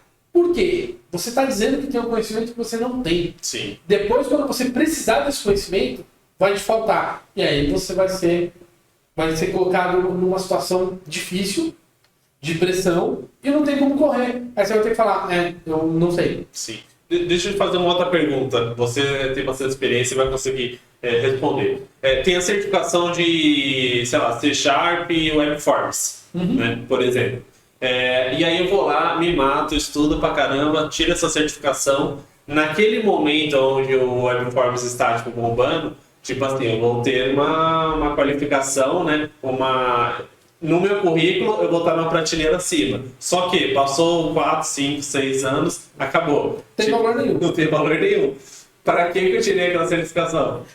Você tirou para você ser uma referência naquele momento. E aí é o seguinte, naquele momento eu fui referência e consegui ganhar dinheiro com aquela certificação. Legal, o mercado está evoluindo. A gente sabe que 2 anos pinta uma nova linguagem, uma nova tecnologia que resolve um monte de problemas, você vai ter que se adaptar a ela. Se você é uma pessoa que gosta de ter certificações, vai lá, estuda e tira. Você estará sempre na crista da onda. O problema é, uma certificação também não é garantia vitalícia de emprego. Sim. Ela vai expirar. Por exemplo, tinha certificações Delphi. Para que serviria uma certificação Delphi hoje? Exatamente. Significa que eu um dia fui muito bom em estudar. Isso, foi esforçado. Exatamente. Então, é necessário, quem quer tirar as certificações, saber que ele vai ter que renovar essa certificação, não especificamente a mesma, mas de acordo com o que o mercado pede. Porque não adianta tirei uma certificação, pronto. E aí eu falo para você, certificação tem grande peso, principalmente se você quer sair do Brasil. Países que preferem, economias que preferem especialistas, uma certificação te coloca no topo da lista. Isso com certeza. Se eu decidisse hoje ir para Portugal, a primeira coisa que eu faria era 4, 5 certificações da Microsoft. Porque aí é algo que eu consigo comprovar em qualquer lugar, né? Exato. Qualquer lugar do mundo. É universal. Exato. Não adianta só mandar um currículo e dizer que sabe. É universal. Então, esse é um aspecto. Então, quanto à faculdade ou certificação? Faculdade, se você quer vaga CLT, coisas do gênero, né? E obviamente mesmo para empresas PJ faz alguma diferença. Não é determinante, mas faz alguma diferença. Certificação faz muito mais diferença do que uma faculdade hoje, para PJ. E você está falando bastante sobre PJ, CLT. O que você já trabalhou nos dois, né? O que você prefere e quais são as diferenças principais? Olha, as principais... Vamos lá. Eu prefiro o PJ. Eu trabalhei a vida toda PJ, somente em uma empresa eu fui CLT durante 4 anos e meio, alguma coisa do gênero. E hoje eu sou PJ de novo. Eu tive a oportunidade de ser internalizado, virar CLT, mas eu recusei. Meu motivo, eu prefiro ter a liquidez. Né? A maior diferença entre CLT e PJ é a liquidez mensal. Quem defende a CLT vai me falar, olha, mas quando você sai, você tem algumas verbas indenizatórias. Tem, é verdade. Se você é um cara organizado, você consegue juntar o mesmo dinheiro que você teria das verbas indenizatórias. Hoje você está organizado? Tô. A minha mulher organizou para mim. Eu deixo dinheiro para ela. Não tenho a menor vergonha de falar isso. Você já sempre falou. Exatamente. Há anos. O que acontece? Um exemplo bobo, tá? A empresa pega 8,5% do seu salário e coloca no FGTS rendendo 3%, metade da inflação por ano. E você não tem direito a pegar esse dinheiro. Ele é seu, mas você não pode pegar. Hoje eu guardo 8% e ponho onde eu quiser. Rendendo 1% ao mês, meio, raso, jogo. É meu. Faço o que eu quiser. Então, eu particularmente prefiro o PJ. E também tem um outro aspecto. Eu acho que a CLT atrapalha. Te digo por quê. nessa pandemia, imagina um cara que tem uma empresa e precisou demitir um funcionário. E a pandemia tivesse durado 5 meses. Tá? Ele demitiu no primeiro mês. Quando vai passar os 5 meses que ele fala, vou readmitir o funcionário Joãozinho, ele não pode. Sim. A CLT diz que você não pode recontratar um funcionário demitido antes de 6 meses. Por quê? Teoricamente, você está tentando burlar as regras do governo, que foi, você liberou todas as verbas indenizatórias, você tem desemprego, você estava dando golpe. Isso é um problema. Eu vejo a CLT como um problema. Quer ver outra coisa? Na CLT você não pode trabalhar todos os domingos do mês. Você obrigatoriamente tem que ter uma folga de domingo. Mas e se o cara quer trabalhar todo domingo por mês, que ele vai ganhar mais? Por que eu não posso deixar? Ou porque precisa mesmo, né? Não pode trabalhar mais de 2 horas extras por dia. Eu trabalhei em banco, né? Instituição financeira. Aí você tem que bater o ponto certinho. Mano, tem tantas regras na CLT. E banco, tem medo, né? Então, tem que fazer certinho. Então, você pode fazer hora extra? Pode. 2 horas a mais por dia. Mais do que isso? Não pode. Vai pra sua casa. Você sabe que eu tenho uma frase feia de se falar, que muita gente que vê no vídeo que vai achar feio. O trabalho do RH, uma das funções do RH é proteger a empresa do empregado. Sim. Porque se o cara tiver de má fé... Acho que não é, às vezes tem o jurídico, né? Não é necessariamente o RH. Não, é que o RH, quando eu digo proteger, é impedir que você faça 3 horas de CLT ou de extra. O RH, quando ele vê seu ponto lá, ontem ele saiu meia-noite, hoje ele entrou às 9, ele vai te dar uma bronca, por quê? Você tem que ter no mínimo 11 horas entre a saída e a entrada. Sim. Então o RH ele tem a função de, quando eu digo proteger a empresa, antes do processo. Evitar que o processo aconteça. Eu acho que não é nem feio, eu acho que é a realidade. Por isso eu não gosto da CLT. Outra frase sua, se tem uma regra foi porque alguém quis burlar, quis fazer merda. Exatamente. Se tem uma regra é porque alguém fez alguma cagada antes e descobriu que tinha que colocar regra. Eu também uso bastante isso aí. Então, por quê? Aí as pessoas vão lá e falam, todo dia eu trabalhava até meia-noite, 8 horas da manhã eu tinha que estar aqui. Todo dia a mesma coisa. A CLT colocou essa regra, aí vai lá, se a pessoa faz isso, ainda sai da empresa, que a empresa pagou tudo certinho, mas ele vai lá e processa a empresa. Processo e ganha. Ganha, né? Porque um pouco de sacanagem, né, do profissional, às vezes. Né? Se a empresa pagou certinho, a lei trabalhista é muito paternalista no Brasil. Tem mudado. Mas eu vou te falar, por exemplo, quando era PJ em 2005, tinha empresas que exigiam que você mostrasse a sua GPS todo dia. Se você emitisse 5 notas seguidas, a empresa falava, olha, você precisa emitir uma nota para outro. Por quê? O que gera vínculo? Subordinação, habitualidade, alguns requisitos. Você está lá todo dia no mesmo lugar, no mesmo horário, obedecendo regras, você é funcionário. Eu vi muitos colegas meus trabalhar PJ há 2 anos e sair e colocar no pau. Colocar processo e ganhar. Poxa, mas você não era PJ, você não sabia que era isso desde o começo? A gente já conversou sobre isso. Má fé. Então, eu particularmente prefiro o PJ pela rentabilidade, pela liquidez, na verdade, e porque eu tenho mais liberdade nesse sentido. Se eu for contratar, a menos que o profissional queira muito CLT, eu prefiro contratar como PJ também. O custo para a empresa é menor, a liquidez do funcionário é maior. Sim. Né? Só que, uma vez eu vi uma frase de um chefe meu, a CLT é o ópio do povo. É um jeito de você anestesiar o povo. Sim. É feio, mas é verdadeiro. E outra, aí você fala assim, países desenvolvidos têm CLT? Não, por contrato. E você não vê nenhum americano pulando muro para entrar no Brasil. E o pessoal acha que tem uma estabilidade, né? Não, eu tô com CLT, eu tô estável dentro da empresa. Mas não, nada a ver, porque chega a pandemia e manda todo mundo embora e acabou. Estabilidade e sensação de estabilidade são as piores coisas que podem acontecer com um profissional de TI. Por todos os profissionais, se acomodam. Exato. Todos os profissionais têm esse problema, mas o de TI, como a nossa área inova muito, dinâmica. A partir do momento que o profissional sabe que tem estabilidade, para que eu vou estudar? Funcionalismo público é horrível. Por quê? Não tem meta, não tem regra, o cara sabe que vai ficar ali o resto da vida, se ele fizer, se ele não fizer. para que ele vai fazer mais? Sim. Quando você está numa empresa e você é avaliado positivamente ou negativamente, você sabe que tem riscos, você se prepara melhor, você se vira melhor, você vai atrás. E outra, o que as pessoas precisam entender é, você não está estudando para a empresa, você está estudando para a sua carreira.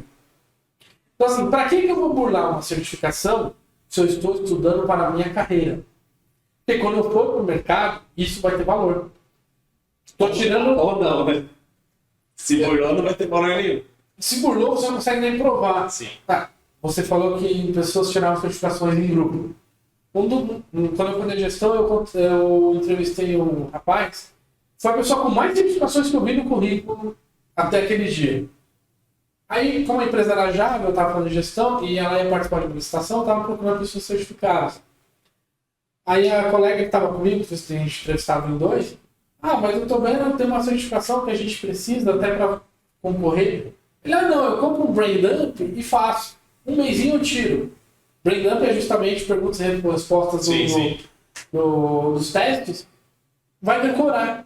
Mas você consegue aplicar depois? É só para ter? Então assim, você fala, não teve valor. Sim. No meu caso, eu estudei muito para tirar a certificação do Oracle. Não consegui à época, porque eu mudei de área, enfim, várias coisas. Hoje eu tenho uma base de Oracle, isso eu estudando Oracle 9, mas algumas coisas não mudam. Select não muda. Mudou, pô. Banco não relacional. Não tem Select. Banco não relacional não tem Select. A gente já fala sobre isso aí. Também. Então o que acontece? Eu tenho uma base de Oracle muito boa, mas eu li 2 manuais de 800 páginas da própria Oracle. Um manual mesmo, você entender o que faz cada vírgula naquela ferramenta, né? Mas enfim. E a gente era bom em Oracle. Eu ainda sou, não sei você. Não, mas assim, hoje eu me viro, né? Tanto Oracle quanto SQL, mas na época que a gente trabalhou na VidaLink, putz, mano, tinha muita gente muito boa de Oracle, o Léo, americano, todos me ajudam muito. Você e eu, nossa. A gente gastava, não? A gente se virava. E aí, falando em bancos, né? Por exemplo, fala um pouquinho sobre banco relacional, não relacional. Banco relacional é o tradicional que a gente tem. Você tem lá cliente, nota fiscal, itens da nota, produto, as entidades todas separadas e se relacionam para poder fazer o transacional, principalmente no online, né? Às vezes eu participo assim, acompanho algumas comunidades do Facebook e eu sempre vejo pessoas que estão iniciando. Qual o melhor? MySQL ou MongoDB? Pera, respira, volta. Entende o conceito. São finalidades diferentes. Sim. Por exemplo, participei de um projeto com um colega meu que ele tinha uma empresa que tem uma integração com a B2W. De varejo e tal, para catálogo de produtos. O que ele fazia? O catálogo de produtos dele era no Mongo. Por quê? Toda noite ele matava o catálogo inteiro, fazia uma busca lá e carregava no MongoDB. Porque a busca no Mongo daquele produto é muito mais rápida, porque não tem relacionamento. Então ele ia buscar um produto, ele buscava o produto e pronto. Mas e na hora de fazer o pedido, ele gravava no Mongo? Não. Lembre-se, como ele leu de uma base relacional, ele tem todos os IDs, todas as chaves de relacionamento guardadas. Na hora de fazer o pedido, ele gravava numa base relacional. O que significa? Para consumir o catálogo dele, abria muito rápido. Porque se você vai pegar um catálogo com mais de 1 milhão de produtos e fazer uma busca com vários joins, várias relações, você vai ter um custo. Aí você vai ter que ter uma máquina muito cara, processamento muito forte, com load balance e tal. Então assim, se você quer minimizar, essa é uma solução criativa. Você joga um banco não SQL, não SQL, para você ter um catálogo, porque o catálogo não muda de um dia para o outro. Então à noite ele matava a base, limpava. Demorava 2 minutos para ele limpar a base toda e meia hora para ele copiar todos os produtos de novo. Pronto. Sim, eu já trabalhei com NoSQL, no MongoDB, é totalmente insano o tempo de tanto da busca, né? Porque a gente vai lá e pega, né, o dado que a gente precisa, né? E é gravado em documentos. Então, para quem conhece JSON, gravado um JSON lá, e aí com todas as informações, né, daquele produto. Então, todos os relacionamentos possíveis estão dentro daquele JSON. Já vem um objeto completo. Objeto completo, né? Exato. E aí, tipo, para incluir é muito rápido, né? E ainda mais para consultar, é fantástico. Agora vai dar um update. Tudo. Não. É uma bosta. O objetivo é outro. Exato. E aí o que você falou, né? Tipo assim, tem que entender a necessidade. É o quê? É estudar e é experiência. Né? Você já trabalhou? Faz um projetinho. Vou falar também sobre projetos pessoais. Faz um projeto usando o NoSQL, usando o relacional, entenda a diferença. Faz algumas POCs, né? Para fazer testes de busca, de insert. Faz uma carga de 2 milhões de registros e faz um select. Exato. Né? Coloca um robozinho lá para encher de registro. Então, aí eu vejo perguntas assim e falo, não, pera, respira. São objetivos diferentes. Banco NoSQL, por exemplo, é muito bom para poder fazer chat. Porque você só lista tudo. Você não tem update de mensagem que já foi. Então, isso é muito bom. E aí eu até falo, olha, eu ouço pessoas falando assim, eu vou fazer um chat usando MySQL. É perda de tempo. Vai no Firebase do Google, tem o Real Time Database, que ele já abre uma conexão, um socket I/O por trás dos panos lá, um WebSocket, e você já é informado quando entra no registro. Você não precisa ficar batendo, perguntando. Ele te informa. Que inverte o fluxo da interrupção, né? Quem interrompe o seu sistema é ele. Então, quando chega uma mensagem, ele te avisa. É igual o push notification. Sim. Então, eu falo, você tem que olhar o que você quer fazer, entender o conceito, e aí, falando lá de pleno, sênior, o pleno talvez não tenha essa visão. Se o arquiteto orientar, se o arquiteto orientar, ele consegue fazer. Sim. O sênior já tem essa visão, já consegue decidir e está muito próximo de virar um arquiteto. A desvantagem de virar arquiteto é que você não programa. Eu gosto assim que né? Aí tem gente que gosta da área de arquitetura, tem gente que não fala, putz, eu não quero ficar só pensando, dado o problema, qual que é a solução? Dado o problema, qual que é a solução? Eu gosto de programar. Então, eu falo comigo. Eu tenho conhecimento para vir para arquitetura, já fiz alguns cursos, fiz um bootcamp recente, inclusive, mas eu me vejo mais envolvido no desenvolvimento. Gosto de participar das decisões, gosto de entender do que está sendo falado, né? Mas eu gosto de participar da programação. Para finalizar o assunto de PJ, até eu abri uma caixinha de perguntas no Instagram, né? Falando, né, que você estaria participando, né, um desenvolvedor muito especialista. Depois eu vou colocar lá a nossa fotinha também. E aí fizeram algumas perguntas, né? Uma das perguntas foram do CLT e PJ, e aí no PJ falaram assim, o PJ ele não ganha hora extra, né? Aí eu falei assim, depende, né? Até respondi lá, depende. Aí eu queria ouvir um pouco de você. Por quê? O que eu entendo que a pessoa perguntou? Ah, você trabalha por projeto.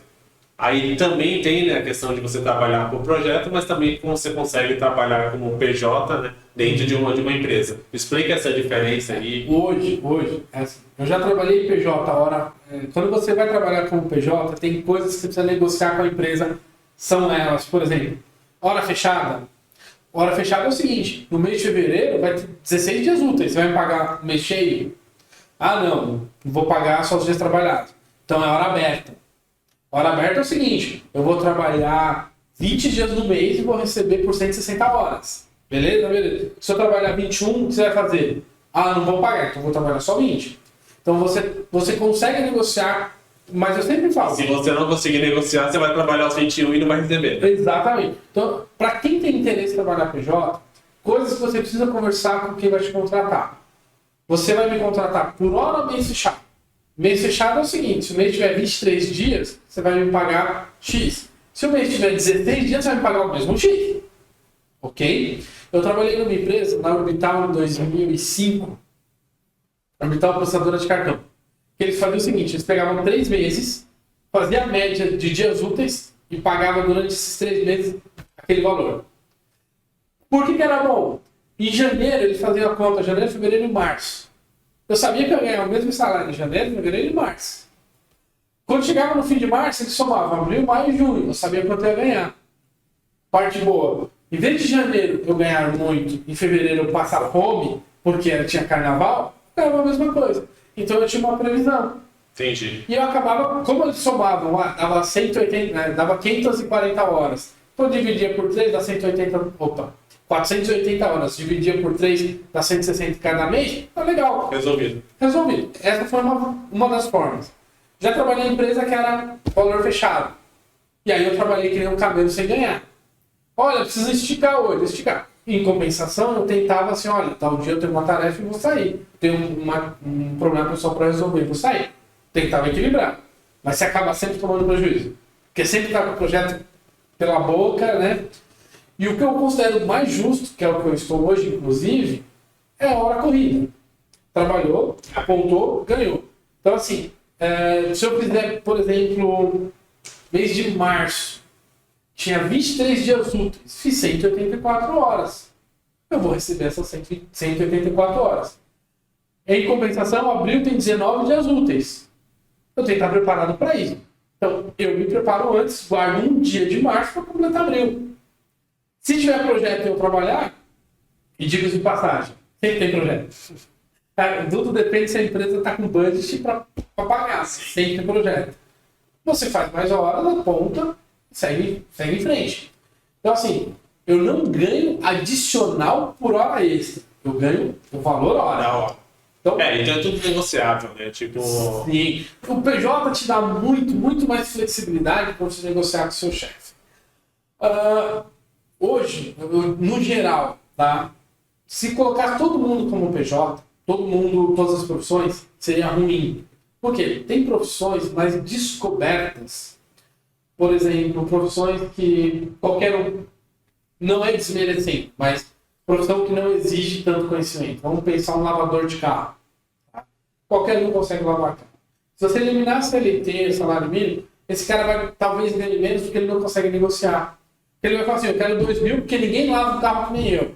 O empregador vai falar assim, olha, tem um menino de 16 anos que está ganhando 800. A negociação seria mais dura.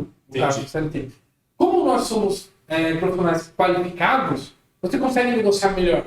Tanto é, agora vem informações de mercado.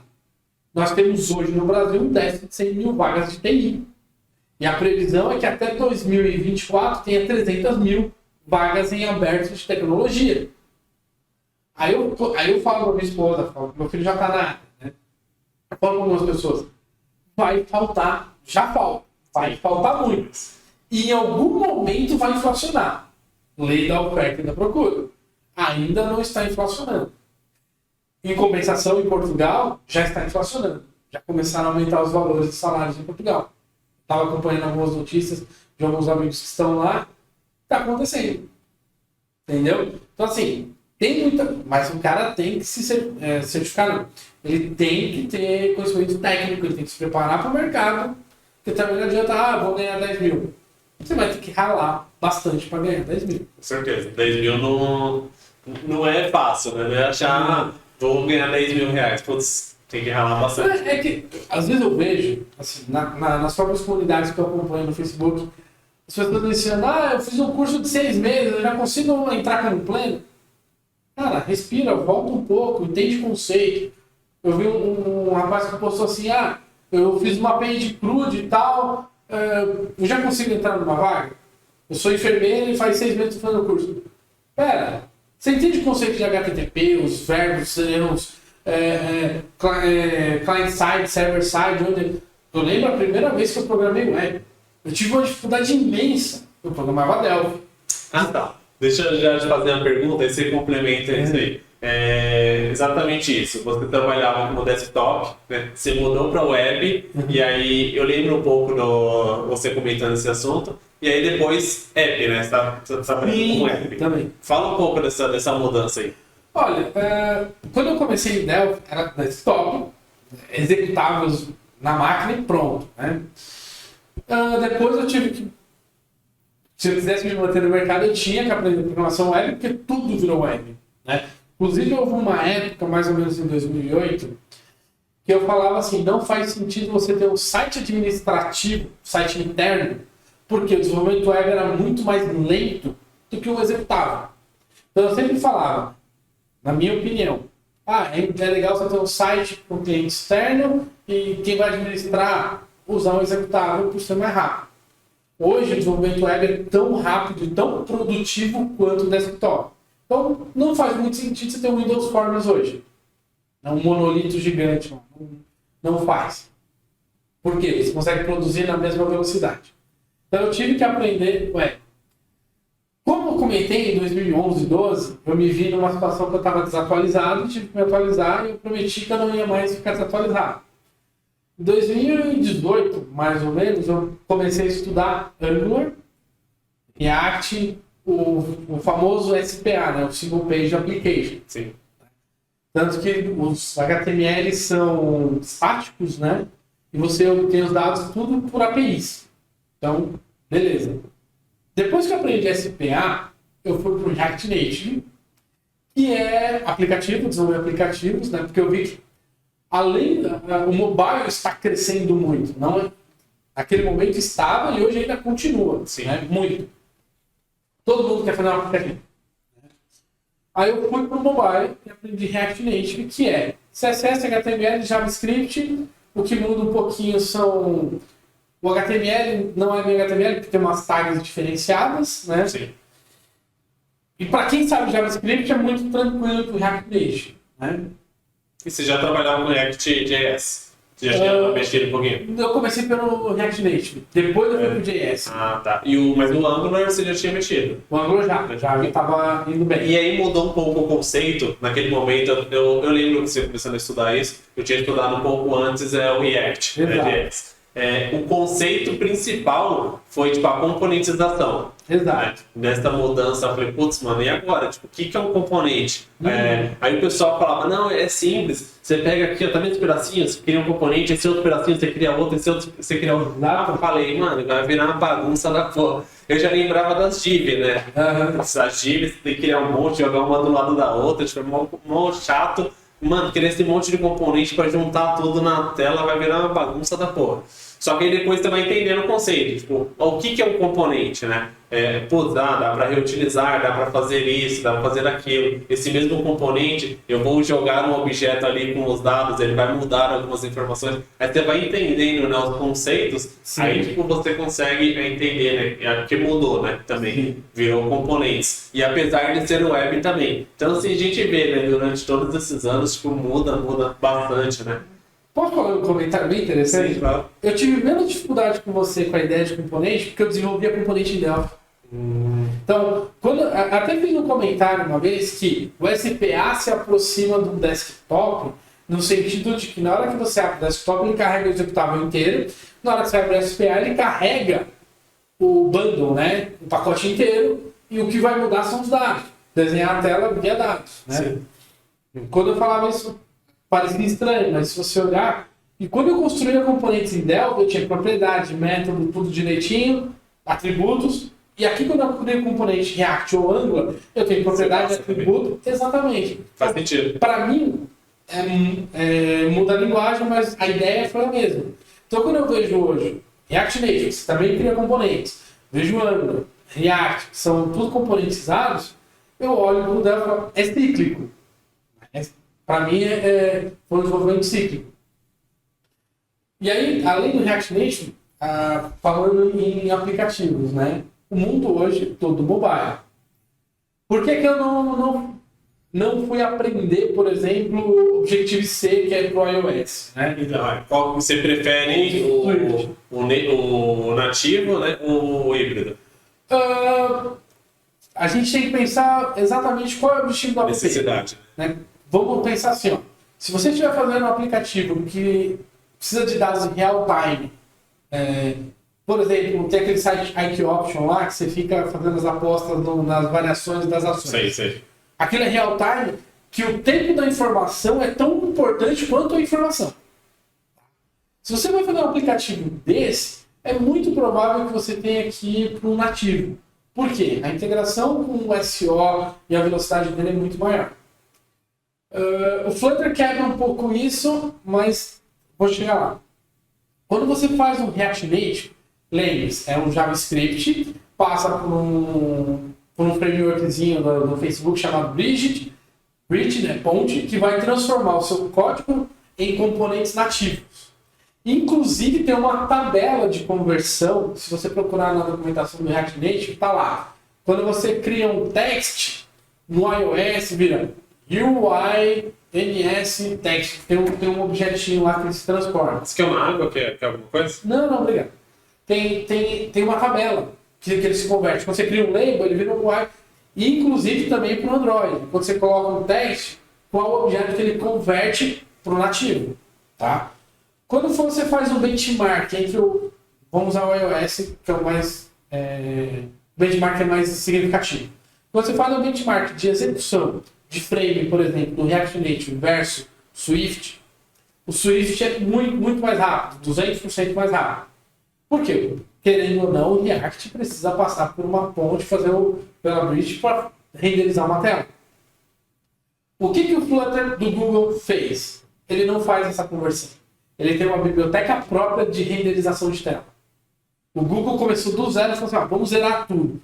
Ele desenvolveu um motor de renderização feito em C, C++, que ele renderiza a tela. Então, quando você cria um botão no Flutter, ele não vira um UI botão no iOS. Ele vira um botão do Flutter, porque ele tem o próprio motor de renderização.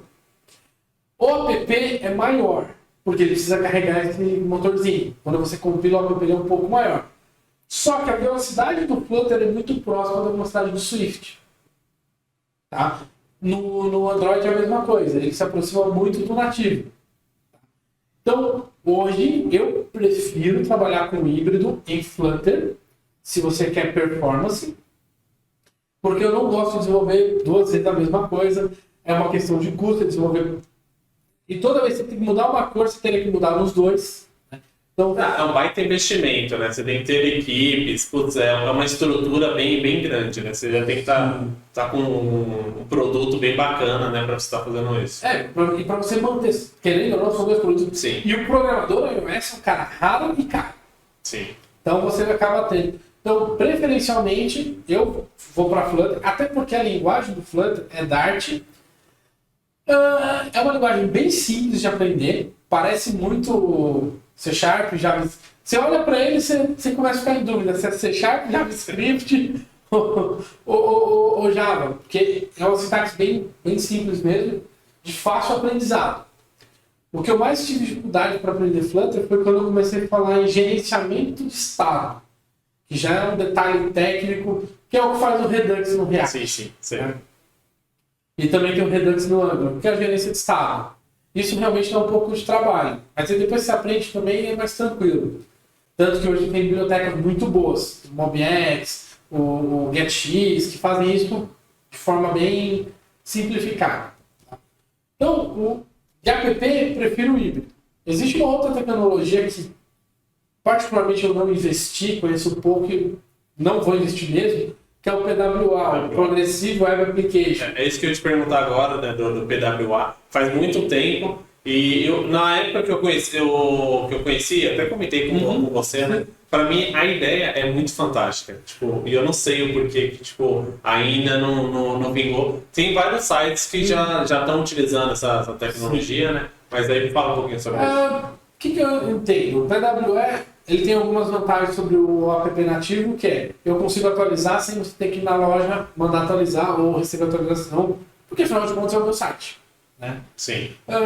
A ideia do PWA é você acessa um site, ele tem quase tudo estático, exceto os dados, digamos assim, e ele cria um atalho na sua área de trabalho, que nada mais é do que um atalho com Web Application.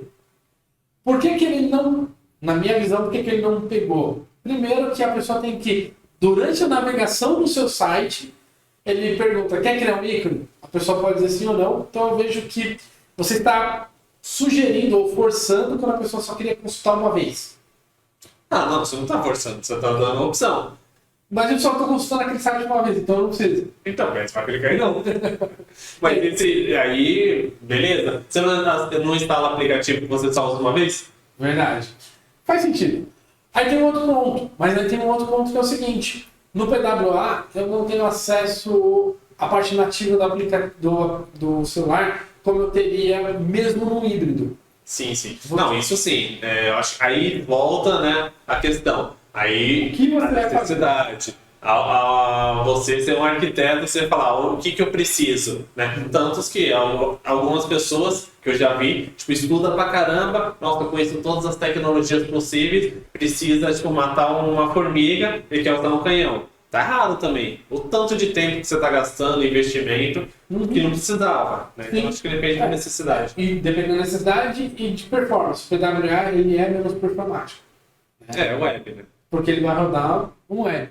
Então, é um problema. Eu não sei, no quesito de segurança, tanto de segurança que ele oferece, quanto no app. Porque o app você é mais fechadinho, é mais tranquilo você fazer a segurança dele.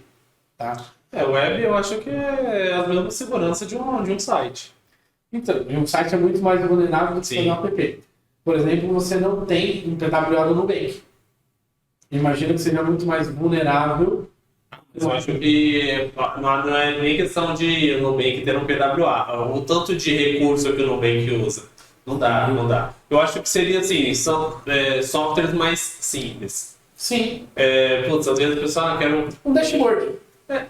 Exato, um dashboard. Por quê? Tem um monte de recursos JavaScript que faz vários dashboards bacanas. Vários gráficos. Tem que criar lá no site e transformar ele em PWA. Exatamente. Né? Às vezes a pessoa tem um site e aí quer criar um aplicativo que é exatamente igual ao site. Um PWA. Eu vou te falar até o seguinte. Você tem que lembrar que o PWA não é o seu site encapsulado. Você tem que fazer um site para ele. E aí, é difícil também você vender isso para um cliente. Olha, você não vai ter um aplicativo, você vai ter um PWA. Ah, mas eu consigo mandar push, eu consigo fazer... Aí o cliente começa a perguntar o que dá, você começa a falar, então, não. Mas eu vou ter um site, vou ter um outro que parece um site, não é um site, e também não é um app. Então eu acho que essa... virou pato. Ele nada voa e anda, mas não faz nada de... Então, eu acredito que o PWA não foi muito para frente. Primeiro, não teve uma força grande dos grandes players, né? Sim. Microsoft, Google, Facebook. Como, por exemplo, o Flutter tem a força do Google por trás. O React Native é sustentado pelo Facebook. Então, são grandes players. Então, acho que um dos motivos é que não tinha um grande player bancando isso. E outra coisa é porque eu acho que ele não é tão performático e como faltou gente para fazer... divulgação, né? Sim. Vamos lá. E sobre projetos pessoais? O que você acha? Tipo, ainda mais para quem está iniciando, tipo, tem uma ideia lá, fazer um projetinho. A gente falou um pouquinho sobre isso, né, nos testes, das POCzinhas. O que você acha? Cara, eu acho hoje que é extremamente importante um programador que esteja querendo iniciar, fazer um portfólio e colocar no GitHub. Ah, mas eu não tenho ideia.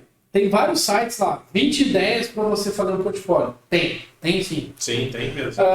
Uma carteira digital, por exemplo, controlar o que eu pago, o que eu gasto, o que eu recebo e fazer um balancinho. Num aplicativo desse, você tem poucas tabelas, domínio do negócio, porque é relativamente simples. Você consegue mostrar um layout bonito, você consegue mostrar gráficos, você consegue mostrar soluções criativas. Um exemplo bobo. Eu quero lançar uma despesa, mas eu não quero ficar digitando. Grava em voz e transforma em texto e grava, por exemplo. O tanto de recurso que você vai aprender, né? Você pode aprender, usar, colocar no portfólio e falar assim, olha, eu sei. Sim. Aí, vou dar um exemplo assim, extremo, tá? Imagina que você quer fazer E esse é um projeto que eu estou fazendo. Está um pouco parado por causa das coisas, mas é um projeto que eu comecei a fazer, que é o seguinte. Eu quero fazer uma carteira digital, onde eu controlo meus gastos, meus ganhos, e que ele me dê um balanço no fim do mês. Só que eu realmente não quero digitar, quero ter a opção de falar. Só que eu quero falar e que ele seja capaz de entender a hora que eu falei valor e a hora que eu falei o conteúdo. Por exemplo, tomei um café com o Alan por R$5. Eu quero que ele separe a descrição café com Alan e os R$5. Aí você fala assim, é só fazer um regex, transforma o áudio em texto, faz uma expressão regular. Não. Aí vem um pouquinho de chatbot. O Google tem um software chamado Dialogflow, que você consegue montar uma inteligência artificial e treiná-la para ela entender. Então, qual que é a ideia do meu projeto? Captura o áudio, transforma em texto no device, no aplicativo, no celular. Vou chamar uma API passando esse texto e ele me devolve valor e ação, por exemplo, com quem foi. E aí eu gravo no meu banco ordenadamente. Não vou gravar um textão. Tá? O que eu fiz com isso? Eu fiz uma conversão de áudio para texto, chamei uma API, fiz uma integração com uma IA que eu estou treinando no diálogo, para ele reconhecer, e me devolver os dados estruturados. Uma pessoa que está começando, você tem os cursos do Dialogflow no YouTube, você consegue seguir. Montar e testar um chatbot, ele tem um consolezinho do Google que você consegue testar, treinar a sua IA, que aí quando você estuda a IA, você vê, tem as intenções, tem as respostas. Quando ela não identifica, você vai lá e fala, essa frase tem essa intenção, você consegue treinar a sua IA. E conforme vai andando, você vai treinando, ela vai ficando melhor. Sim. O que acontece? Um portfólio bobinho. Você consegue ir para o mercado sem experiência e dizer, olha, eu fiz esse app que tem uma inteligência artificial para identificar ação, valor, relativamente simples. E se eu quiser estender mais, aí eu começo a dizer o seguinte, café, alimentação, peguei ônibus por R$20, transporte, e depois eu consigo até separar meu perfil de gastos, né? Então, eu consigo fazer a projeção para os meses seguintes. Então, porque essa pequena fala que você acabou de falar, se você estivesse contratando uma pessoa com um júnior, ele fez um projeto desse pessoal, mostrou lá no GitHub. Ele já está na frente. O que eu faria é um projeto bem bacana, apesar de ser simples, você vai ter 4 telas no app, lançar despesa, lançar receita, ver o saldo e um login. Simplificando. Mas no background você tem tudo isso. Muita coisa. Esse cara, ele já está na frente de todo mundo. A única coisa que eu vou fazer é pegar o próprio projeto dele e fazer perguntas para saber se foi ele que fez. Sim, com certeza. Olha, eu vi aqui que você fez isso. Por quê? Se ele tiver um embasamento, olha, eu fiz porque a IA que eu exercitei o Dialogflow, e aí você fala, projetos desses, quanto custa para colocar no ar? É ridículo. Você tem sites que você hospeda Node por R$10 por mês. E a API eu estou fazendo em Node. O Dialogflow do Google, ele tem uma versão gratuita até uma certa quantidade de chamadas. E para publicar na loja do Google, $25 vitalício. Né? Poxa, o cara consegue investir, assistir muito YouTube, testar e fazer. Um cara que me apresenta numa entrevista um projeto desse no GitHub, ele já tem 90% da vaga garantida. Eu só vou fazer algumas perguntas, saber se ele não vai babar verde e morder ninguém.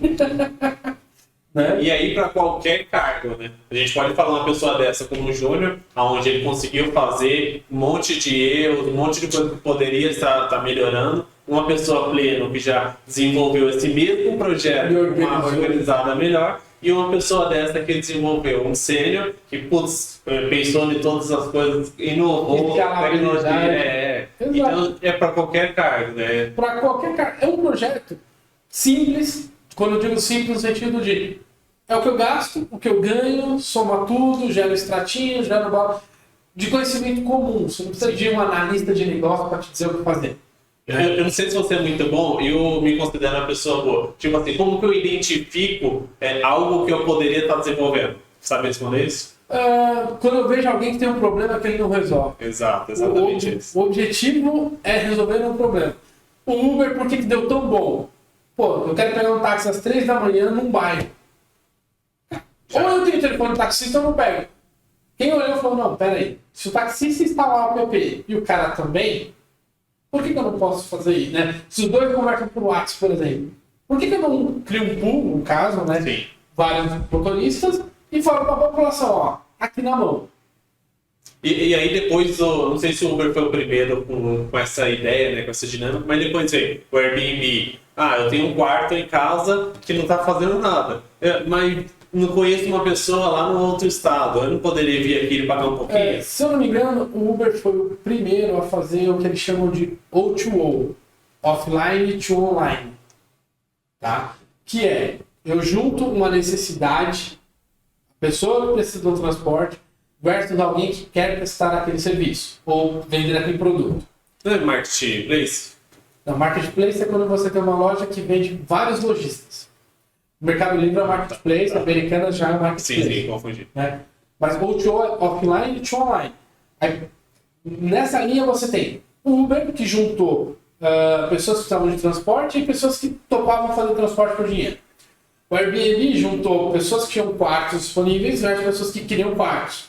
No Brasil você tem um aplicativo chamado Truckpad. As transportadoras colocam o frete, os caminhoneiros vão lá, se cadastram e aceitam o frete. Antigamente o caminhoneiro tinha que ir até a porta da transportadora, ficar vendo as listagens, dizer que vai pegar um frete ou não. Agora tem um app. Você tem vários apps. iFood, sim. E aí o pessoal fala, tipo, a maior empresa de carro, o Uber não tem nenhum carro. O iFood é a mesma coisa. E aí virou, tipo, modinha, né? Sim. Agora dificilmente você vai ter uma ideia desse tipo, né? Tipo... Você teria que achar um nicho que ainda não tem... Que existe um problema que você pode oferecer uma solução. Desse tipo, mas assim, é tudo, né? Eu identifiquei um problema. Muita gente vê um problema e acha ruim, né? O desenvolvedor, essas pessoas que têm a mente mais aberta, vê um problema e entende como uma oportunidade. Sim, sim. Inclusive naquele filme O Lobo de Wall Street, sim. Não sei se você lembra, tem uma cena que ele fala pro cara, quando ele está treinando o vendedor, gera demanda. Mas como assim? Preciso que você assine esse contrato. O cara está sem caneta e eu te vendo a caneta. Ele gerou uma demanda. Sim. Hoje, gerar a demanda já não é tão simples. Você tem que identificar alguma coisa que precise de uma demanda. Por exemplo, nessa época de pandemia, um aplicativo para fortalecer o mercado do bairro, por exemplo. Uma ideia que eu tenho, mas não consegui implementar, tem projetos que a gente começa e para, né? Mas, por exemplo, pegar um aplicativo, cadastrar todos os comércios do bairro e falar para o comerciante do bairro, olha, você pode colocar promoção, fazer push, gratuito.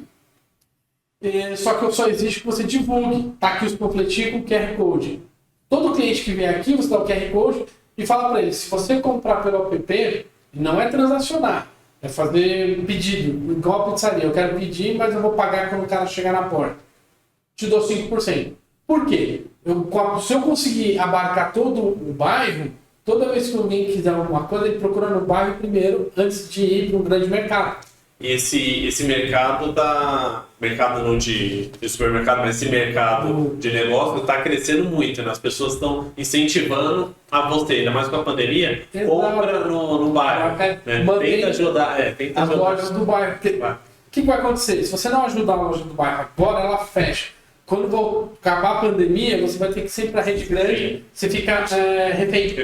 Né? Então, esse é um aplicativo que eu pensei em fazer, não tive tempo. Se alguém tiver disponibilidade, eu entendo como uma boa ideia. Você vai lá, cadastra o comércio, aí você tem uma base de geolocalização, você tem umas espertezas depois, mas você consegue fazer ideias, tipo, eu coloquei um post esses dias falando sobre isso no canal.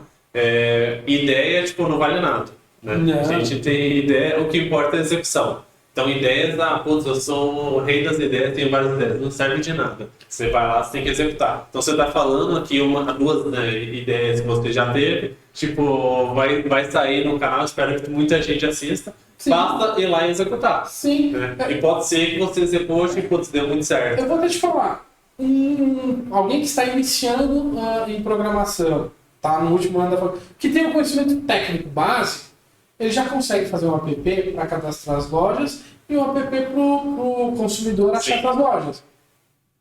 É um app simples. Sim. Né?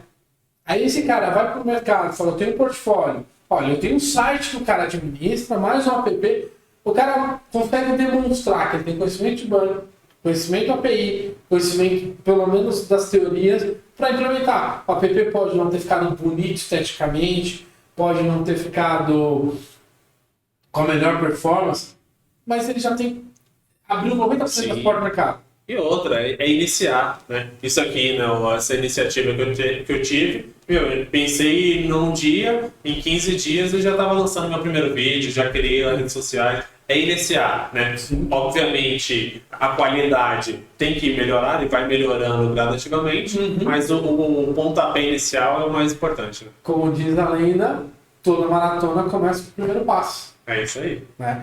O cara que fez o Uber, ele fez o primeiro if sozinho lá, né? Com certeza. Não brotou do chão. Então, eu penso muito em ter ideias, em implementar, às vezes não dá tempo, e às vezes tem clientes, assim, por fora, que chegam para mim, eu tenho uma ideia boa. Pode falar, né? Eu quero um software like iFood e eu tenho R$2.000. Poxa, Isso quando eu falo assim, ó, faz aí, se der certo, a gente divide meia vez. nossa! Teve É mais comum. teve um comentário lá no Instagram sobre isso também. Ô, faz um aplicativo pra mim ficar rico, aí quando eu ficar rico, eu te pago. Cara, então, é bem isso. Às vezes, e às vezes quem pede não tem noção do Sim, tempo não é por maldade. que gasta, né? Eu tenho que ser gentil e falar assim, olha, vem cá, eu vou gastar tanto iFood. Parece um aplicativo simples, junto a restaurante com consumidores. Ele tem uma equipe de engenheiro de software. Sim. Aí falando em inteligência artificial, eu fiz um comentário do app de carteira digital, e hoje você tem uma IA no iFood, que é ela que faz as sugestões de promoção. Não tem, antigamente você ainda tem, né? Analistas que fazem toda a análise comportamental para sugerir uma ação. Hoje você tem, o iFood está usando uma IA para isso. Sim. Não, tem muito recurso, muito recurso. O Netflix, ele tem 10 capas diferentes para cada filme. Então, de acordo com o que você costuma clicar, ele muda a capa para te mostrar. Né? E quem está chegando na área agora e fala assim, IA é uma coisa distante? Não, não é. Você tem Você hoje... acha complexo? Tipo, implementar uma IA? Fazer a IA Não, utilizar o algoritmo. Não, utilizar o algoritmo é relativamente simples, mas você precisa entender alguns conceitos. Sim, importante. Por exemplo, normalmente uma IA ela tem, no Dialogflow, por exemplo, do Google, você tem a intenção, a ação, a resposta, enfim, tem um fluxo que você tem que seguir para oferecer uma jornada. Então, por exemplo, eu quero oferecer, imagina uma pizzaria que vai vender por WhatsApp e você colocou um chatbot ligado a uma IA no WhatsApp. Tá? Eu posso fazer isso de duas formas. Um chatbot pré-programado que não tem IA, que é o cara que fala assim, oi, tudo bem, eu sou fulano de tal, você quer pedir qual pizza? Clique em um para isso. Não, aí já dá uma lista. Por Um é mussarela, 2 isa... Por arco de decisão, né? Isso. Aí você obriga o cara a seguir uma jornada definida. Ah, não, eu quero oferecer uma coisa mais amistosa. Oi, tudo bem? Eu sou o pizzaiolo Gotinha e eu tô aqui para te acompanhar. As nossas melhores pizzas, o que mais venderam na última semana foram essas. Você já começa a ter uma inteligência, uma amistosidade, né? Amistosidade não. Uma ação mais amistosa. Não é amigável, né? Com quem está reagindo. E aí a pessoa começa a conversar. Você pode ter uma IA para capturar esse pedido do começo ao fim e no final alguém olha lá, ok, né? Dá a intervenção humana se necessário, para mandar o pedido. Sim. Trabalhando com NLU, eu estudei bastante, né? Desde que um pouco antes de eu entrar na área de gestão, aí fiz uma parceria com uma empresa para fazer desenvolvimento de chatbot. Usando o IBM Watson, tem o da Google também por trás. TensorFlow, Dialog... Pode falar. Então, e aí, é muito fantástico, né? Você fazer a Bia do Bradesco, Sim. Magalu da Magazine Luiza. Então, é você conseguir conversar de forma natural, né? Sim. É natural language, né? O PNL, processamento de linguagem natural. Isso. Você pega hoje, você tem o Dialogflow, que ele não chega no PNL, mas você tem o TensorFlow, que é gratuito, que ele chega no processamento de linguagem natural. Que você tem o maior trabalho é você treinar a IA. Bom dia significa um cumprimento. BD, se o primeiro contato é BD, bom dia. Se o cara coloca B dia, você vai treinando ela para ela entender a ação e a intenção. Né? Vai para, né? Você já entende. Inclusive tem uma iniciativa tem um produto do Google que é um dos mais caros se você for usar, que é a identificação de sentimento via texto. Ele tem uma assertividade alta e ele fala, nessa conversa o sentimento era de frustração, raiva. Ele consegue... Isso é o mais difícil. E muito utilizado, né? Os e-commerces querem utilizar muito isso para quê? Identificar lá dentro de 1000 comentários como que tá, né? Não só aquele 1, 2, 3, 4, 5, as estrelinhas, né? Uma funcionária, né, que trabalha comigo, minha subordinada, ela tá fazendo pro TCC dela, ela me mostrou essa semana. Bem bacana, ficou. E aí é o quê? É um conhecimento, ela me mostrou, eu utilizou vários recursos, né? E assim, ficou perfeito? Não ficou, mas é uma POC e ela já mostrou tipo, todos os conhecimentos que ela está adquirindo, né, utilizando isso. E assim, não sei quanto tempo ela gastou, né? Não cheguei nesse detalhe. Mas, putz, evolui muito a pessoa, né, profissionalmente. Aí eu volto naquele ponto que a gente falou, uma certificação colada. A sua liderada, ela está fazendo um projeto onde ela está agregando muito conhecimento. Ela pega esse projeto no GitHub, ela tem um know-how para responder sobre aquele projeto. Exato. Aí o cara que foi lá e colou na certificação. Tá. Certo. Então, assim, e as pessoas precisam entender que o TCC não é só um negócio para passar de ano, para formar. Cara, agrega conhecimento. Tem pessoas que usam o TCC e viram empresa. Sim. Isso é um fato. Tem empresas que vão na defesa de bancas, de faculdades de renome, para ver as ideias e compram as ideias. Sim. Então as pessoas, quem está estudando tem que entender que não é só para passar. Você tem um objetivo maior que é aprender e, quem sabe, lançar um produto novo. Exato. E sobre também nessa linha, projeto pessoal, né? A gente tem vários e vários benefícios. Você conseguir vender. Ah, putz, eu trabalhei 2 anos, 3 anos no projeto, não consegui vender e não deu nada, não deu lucro nenhum. Tá, mas o quanto de experiência que você ganhou, o quanto de conhecimento, né? Com certeza vai ajudar você, né? Mas não só isso, às vezes você lê a teoria, acha legal, faz um crude, né? Tá bom. Vai lá e faz alguma coisa. Porque na hora que você encontrar um problema, eu costumo dizer que você mais cresce quando você encontra um problema e resolve. É o momento que você vai lembrar daquele problema por muito tempo, você vai lembrar daquela solução, aí você começou a evoluir. Sim. Né? Porque fazer a receita de bolo é fácil. Dá tudo certo sempre, né? Exatamente. Agora, e quando tá ruim? Se vira, você vai ter que dar um jeito. E aí é onde você começa a separar o homem das crianças, né? É isso aí. A gente vai dar uma dica no final, mas antes disso, eu queria ver se você trabalha por conta, além do seu trabalho PJ. Você queria fazer alguma divulgação, divulgar o seu telefone, redes sociais, alguma coisa? Olha, para projetos? Para projetos, se precisarem, 11 4732 3029, Euclides. Se precisar de projetos, orçamentos, manda as ideias, que eu estou montando uma equipe, tentando iniciar uma consultoria, né? Para pegar projetos, além dos projetos que eu já tenho. Quem sabe um dia ela supere o meu PJ e eu posso trabalhar só para mim. Mas sim, se quiserem parcerias também, é só chamar nesse celular, tem o WhatsApp dele também, tá? E qualquer coisa está à disposição, se quiser doar cursos ou receber algum curso, algum apoio. Bacana, vou colocar na descrição também, Boa. E aí, tipo, quem sabe... Aí eu coloco o meu LinkedIn também lá, se precisar. Pode deixar que eu coloco lá também na descrição. Enfim, esse é um humilde mercado de tecnologia. Não, bacana, falamos sobre vários assuntos fantásticos. Para encerrar, tipo, qual a dica que você dá para quem está iniciando na área de TI ou querendo migrar para essa área também? Olha, é uma coisa que eu já falei para muitas pessoas. Vamos pensar numa pessoa que quer se formar médico. Estudou fundamental, estudou médio, chegou na faculdade de medicina. Fez vários cursinhos. Chegou na faculdade de medicina, ele já sabe o que é um coração, ele sabe o que é o sangue, ele sabe o que é fígado, ele sabe o que é bactéria. Não é uma novidade absoluta. O que vai ser novidade é a eletricidade do coração, tem vários computadores. Beleza, mas ele sabe o que é um coração.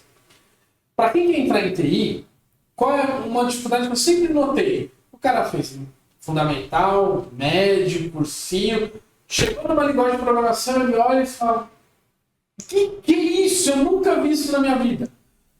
Infelizmente, a gente não tem uma introdução, uma base, em nenhum momento da formação escolar. Então, é um choque. E eu costumo falar às pessoas: não desanime. Você é analfabeto nisso agora. Ah, mas eu uso aplicativo. É muito diferente o que rola por trás versus o que você vê na tela. Tem uma estrutura muito maior. Um botãozinho que soma tudo tem uma estrutura muito maior.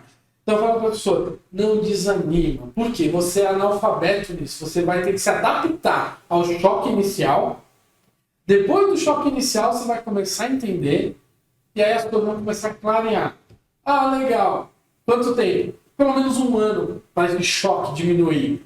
Ah, eu não tô entendendo. Ah, eu tô na faculdade e não tô entendendo nada de orientação a objeto, nem sei o que é isso, Java. Calma, não desiste. Persistência.